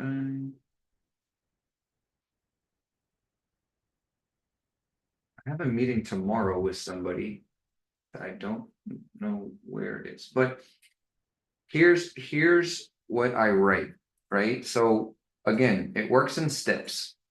And so you have to think of what every other person is going out on Upwork and trying to sell, right? Now, take this with a grain of salt, but I don't know because I can't see what everybody else is doing, but I put myself in their shoes.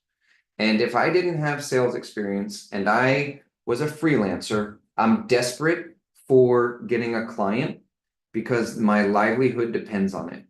And what does someone that's desperate come across as? Just that, desperate. And so that's very easily conveyed in your first message. And it would you back that desperateness up with, your work that you've done. And when you look at over here on these proposals of like, this is $30 to $60, someone that's trying to sell something and they think their value is worth more than $60, they're going to try to justify it in their first message. And it's going to be like, I see that your hourly rate is, 60. I do charge $85 because we're good at what we do, right? Something along those lines. And so now it becomes a price thing. And so when you kind of become this person of not focusing on getting in the weeds, because you don't even know if this is a good client to work with just yet. So I started just writing down what is my process. And I'm getting people to book calls without even responding to this first message. So I just say, I'm open to discuss this. Someone did reach out to me and I never heard back from this guy. I don't know. But I should probably reach out to him, right? So I say like, I'm open to discussing this further as I have questions. And this is what Teresa just turned on, that she put 20. It makes your profile pop up and people can just see it. And I spend 20 connects a week for that, which is each connect is worth 15 cents. So for $3, I get people to contact me. Like literally, that's 20 connects cost $3. I might as well do that. I mean, I should probably put, I don't know, like 50. What's 50 times 15 cents? I mean, I wouldn't even mind spending $7.50 to get more views, right? So I say I'm open to discussing this further as I have I have questions that need to be answered. That is not a line that someone desperate is putting in there. They're shifting this and they're putting something in there like, hey, I've done this multiple times, you know, in their first thing, like I can do this. Let's jump on a call. I'm available now. That's desperate, right? I don't know their schedule. So I'm open to discussing this further as I have questions that need to be answered. I don't even know what the hell you want. I do build custom AI for companies. In your description, I don't see anything mentioned about the communication channel where all of this will be held. So that's not a question that someone is asking.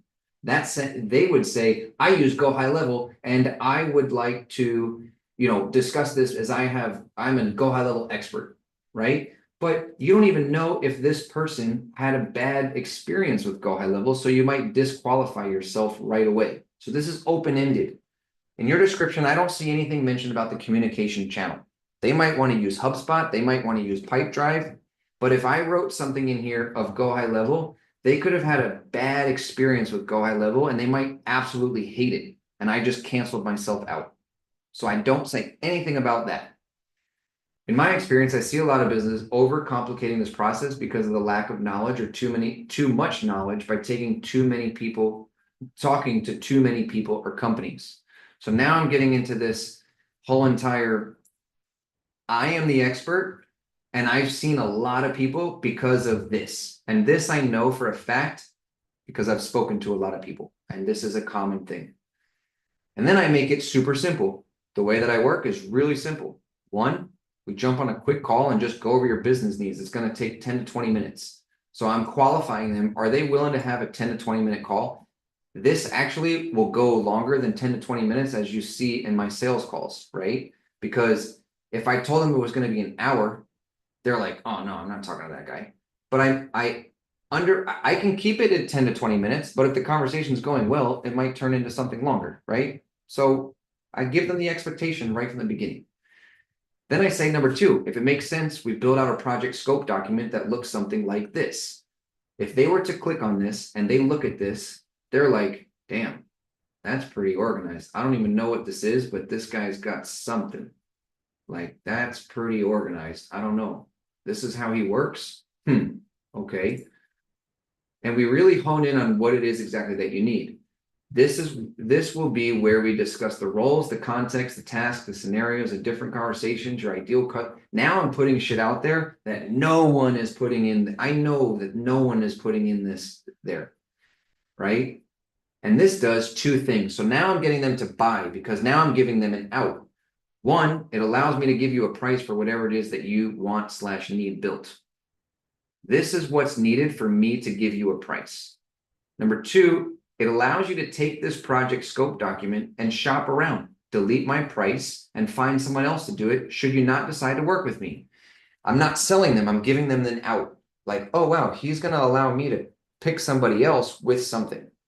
Right? Now I've shifted myself from trying to sell them something to shifting them to wanting to buy, because now they have an option. And if you give them simple options of like yes or no, not like a million different options, like, oh, we have this package, we have this package, we have this package, we have this package.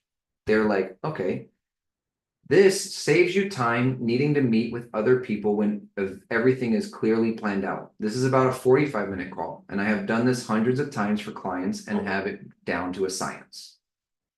That right there, they could stop working. They could stop reading, and they could be like, yeah, I want that. If we decide to work together, we build out what I call a detailed project scope, which enhances the one we built in step 1, and allows you and my team to be on the same page throughout the entire process. This is the detailed scope, which is 75 pages. If they were to look at this, they would be like, holy shit, that is incredibly organized, right? So now I've built up my credibility. And I say something like, my team would be on the same page, And it avoids constant back and forth and wasted time on meetings and confusion. Because this is something that I've learned that a lot of people have gone through in this process. When they're looking to find somebody, they're going back and forth. When can we meet? Blah, blah, blah. It's not organized. That document looks like that. Number 4, we begin building out exactly what you need once you have everything organized. So now they have an option. They can make it to step 2 and not work with me. The first thing is they need to jump on a 10 and 15-minute call. I never mentioned anything about really much of anything. I think here in the proposal, they probably talked about they're searching for a creative AI training specialist. So I will adapt that in here where I said this is where we would discuss the roles of the AI, the context, the tasks, the scenarios, because that's what they're asking for. If they didn't say that, I would have not put this, I would not have put this sentence in there. So I'm catering to what they're asking for, but I'm not talking about it in depth. And then if this is something that you want to chat about, feel free to book a call on my calendar. Hey, thanks for the detailed response. Can we book a call? Do you have time? This guy, I'll jump in then. Sounds good. Will be 2 minutes. I spoke to this guy, actually. I spoke to this guy. He wasn't a good fit. I spoke to him the other day. He wasn't a good fit, but I'm getting meetings. So if I get a bunch of meetings here, I know that I'm going to land $250 project scope documents. For every 4 meetings, I make $1,000 whether I did the work or not. It's just $1,000 to be on a Zoom call for 45 minutes. I know my KPIs. If I get 4, I'm going to close 2, and that's $8,000 to $20,000 sold. So for $3, for literally $7.50 a week, I'm landing 4 meetings to make $1,000. Like, these are my, I don't know if it's going to show me this, but like, yeah, I mean, I got paid this. I didn't even like withdraw this yet. I can withdraw this. So like, here's all the contracts that I've got, right? For these calls, this is a business in itself. 250, 250, 250, 250, 250. Like, look at all these things, right? And I'm closing a portion of these people. So, I can put this, this is what and I encourage you to copy this. Like, there's no reason as to why you shouldn't copy this. Like, you could 100% copy this.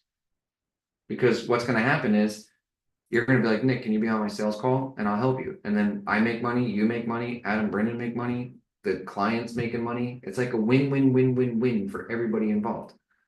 There's no reason as to why you should not copy this. I know this is working because I'm getting meetings from just this. Use it. Yeah, that's amazing. And how you do it step by step and show the examples. You don't even need a portfolio because it's kind of right there. That's what I'm saying. You don't need to worry about what your profile looks like. If someone reads this, they are like, damn. And you can even put this in here. I'm open to discussing this further as I have questions. I'm new to Upwork, but I'm not new to this. And they will learn that you're not new to this once they click on this example document. They're like, oh, damn, no, yeah, he's definitely not new to this, right? And they don't know that Go High Level Mastery and Adam and Brendan are doing this. They don't need to know that. You don't even need to know how to do this. Nick, you've changed what you were sending at first, because I do this with accessibility. I'm like, yeah, we have a process. Here's how we do this. And I go down through and I have links over to, our testing documents, our VPATs, all that stuff. And then they come back like, wow, you guys seem to know what you're doing. This is constantly changing for me because obviously when I go through and I look at all these things I've sent, right? Like, these weren't working. Then I would go back and look like, oh, this one worked for this guy. This same one worked for that guy. You know what? This one I closed. This one is Daniel. Like, there's a commonality between it, and it's just testing it over and over and over again. And this is working. So, 6 months ago, maybe I said do something different. It worked for maybe 2 that week. But now it's, this is just me testing it. Like, this is what's actually working. Gotcha. On those, if you're going to copy and paste those in, can you please make sure that the links are shareable links that are there?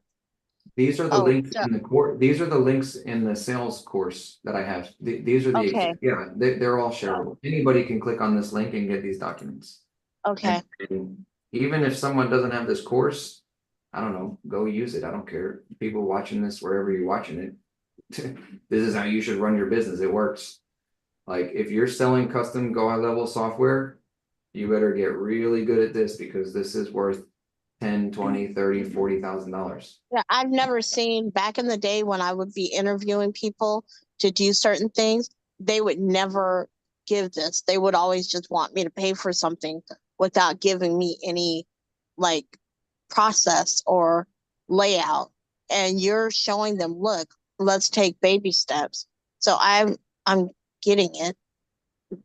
I think I mean, the times have changed, right? Like you watch Alex Hormozy, you watch Gary V, like go and give as much stuff away for free as possible because anybody watching this video, they're gonna come back to me and be like, yo, Nick, I don't know how you did that. Can you teach me? And then I'm like, yeah, I'll teach you. You know, it costs $250 to get my course. Go get it. And then it's like that's my mechanism to see who is serious about building out this stuff because I'm not going to waste my time. If you don't want to spend $250, go watch every single YouTube video because it's every single thing that I explain is the exact same thing in my course. Like what I just helped Jeff with now is exactly my sales process. There's no, go back and watch it. Spend 55 hours of deciphering what I'm telling you on these Sunday calls every single day. And you don't have to pay $250, or you could just get it for super cheap. But I'm not going to go and be on your sales calls if you haven't learned my process because now I have to go in and teach you everything again. And I'm not going to do that. Go buy the $250 course. And if you want to make $65,000 in 6 weeks, you can watch every single video that I've done to sell $65,000 in 6 weeks. Right. And I'll give it away for free. I mean, this is on YouTube. Go pause the video, copy and paste it and figure it out. Like, I don't care. Or just go and copy and paste that link. I'm sure you can type that, you can hand type that in. If you pause this video, you could type docs.google.com/D1EILXQHM dash, and you can get it. Like, pause the video, maybe go and get that not. document. I don't care. Nick, don't give away the house. No, because you know what's going to happen is maybe I should just put inside that document, book a call with me, and but No, thank you for, you should, when you upload this for the class, take the last 30 or 40 minutes where you're teaching it and put it right underneath where we learned how to do, or right above where we learned how to do a document. How you show how to put together the project scope. Because what you just showed was like gold.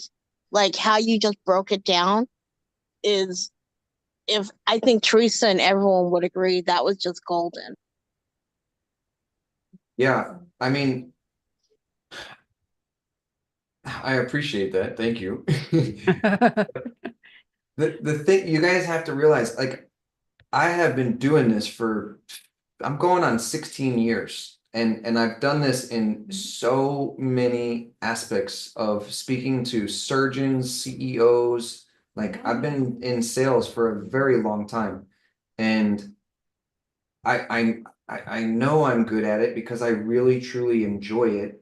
And making money is fun, but like strategically convincing somebody by having them say yes because of the questions that I've asked them, to almost corner them in a way for them to see that they need this and they're the ones that came to that decision without me convincing them.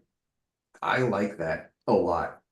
Like I'll get away from my computer after like I do a Zoom call and like I could ask my girlfriend, like I'm just like, yeah, I just closed that guy and I'm gonna sell him a $12,000 deal and it'll go through.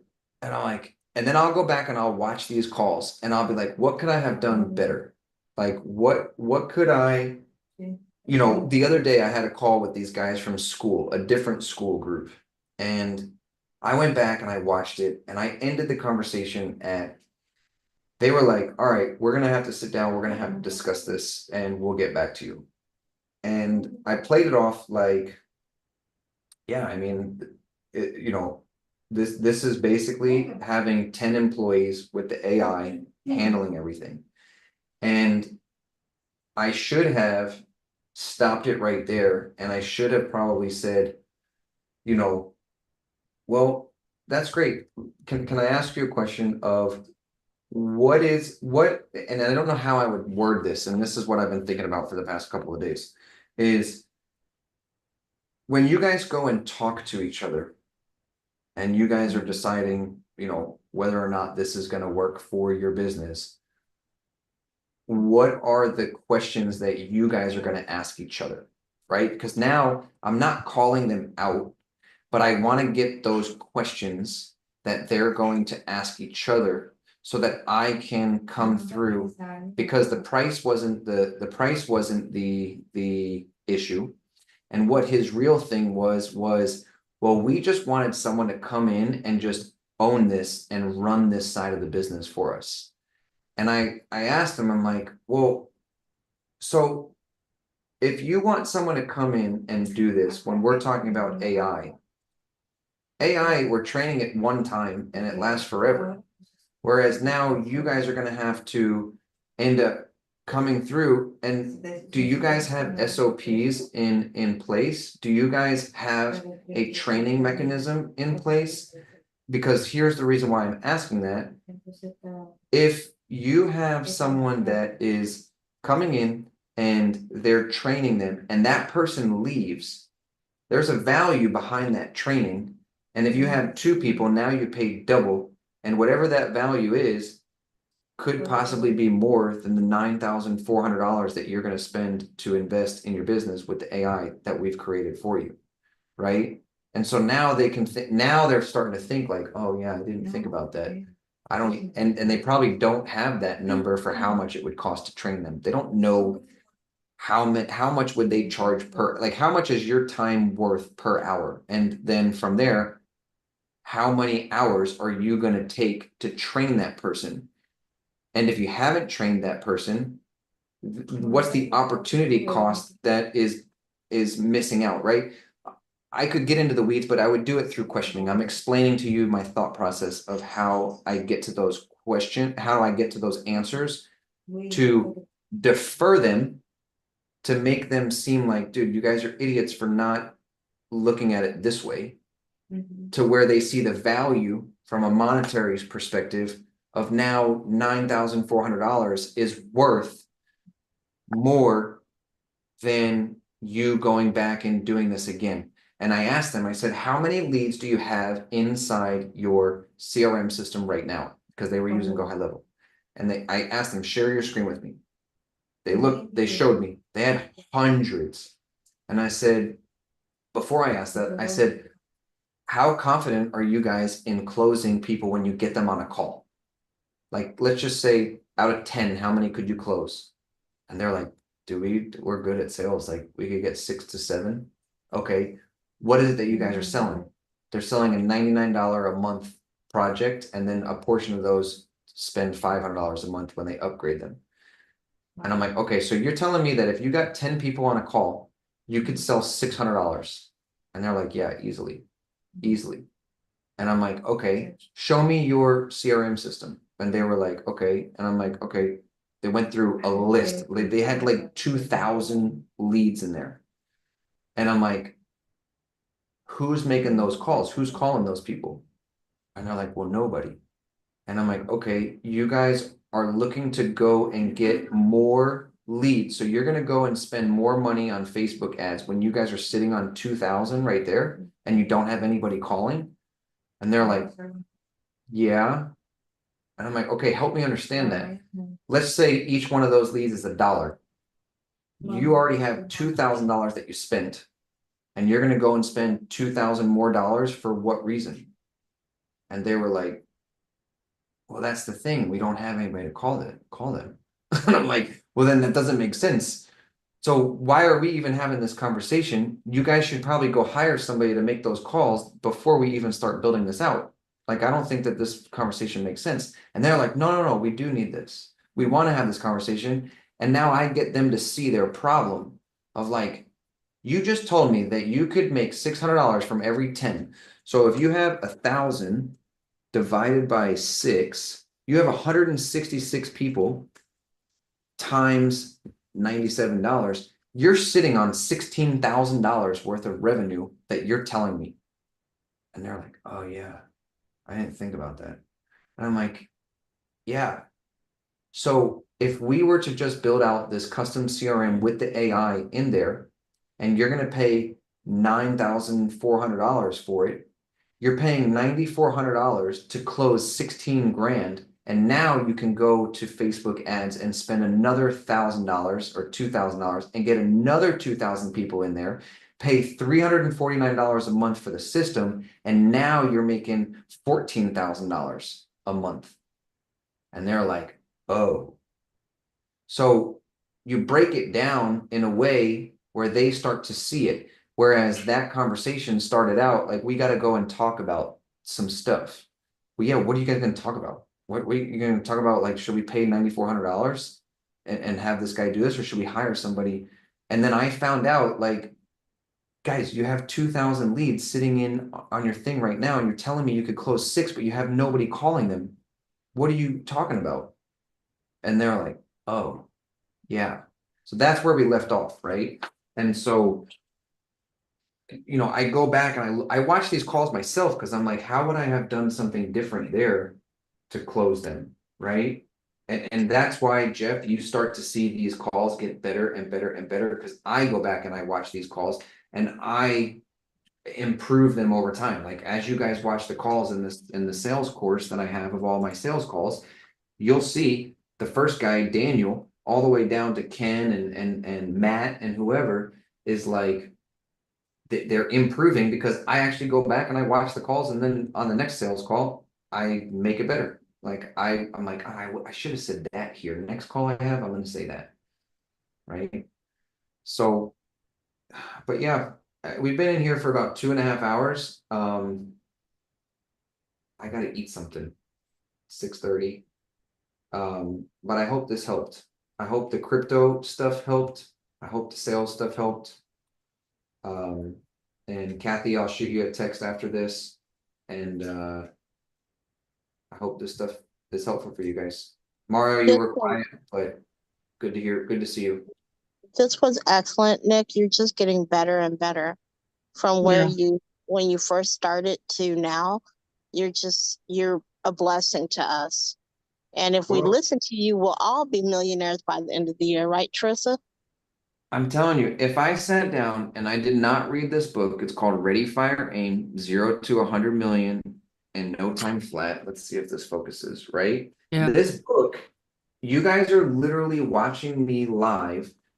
I'm not creating a business plan from this. Like there's 4 people watching YouTube right now. And I don't care how many viewers there are. Like I just keep turning it and going into things, right? It's not like I have a business plan. I'm just doing, going back, seeing what works, and then just improving.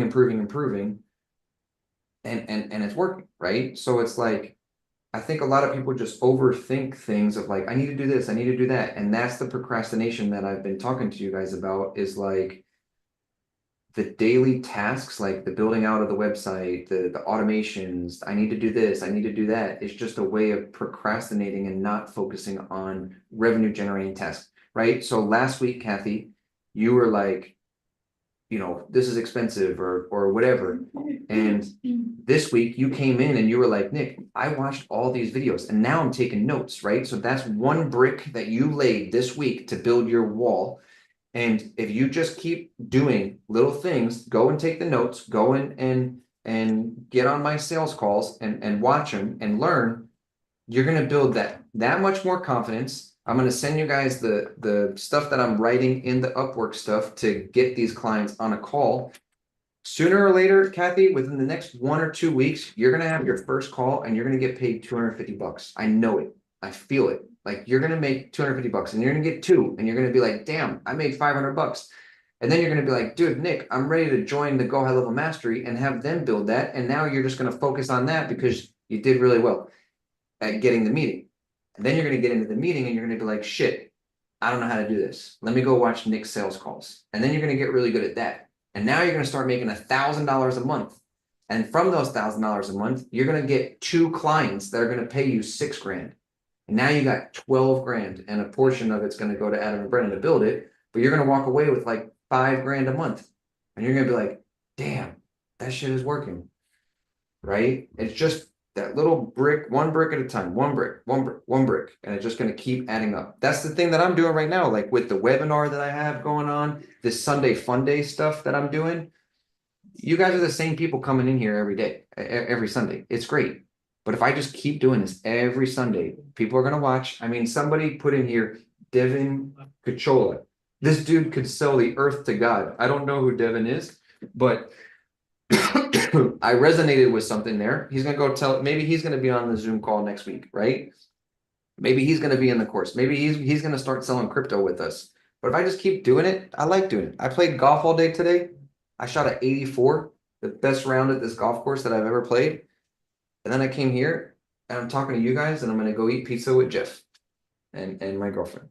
So just keep at it. Just keep doing it. Like, I don't know. These are fun conversations that I have.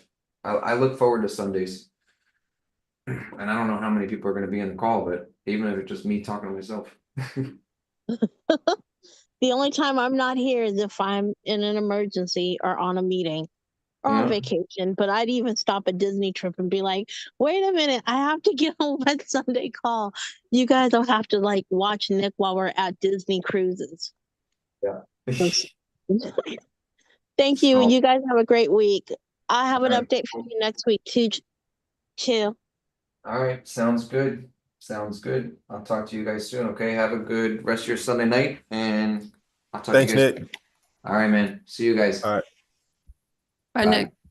Hey, can I text you, Nick? Yeah, text me. Okay.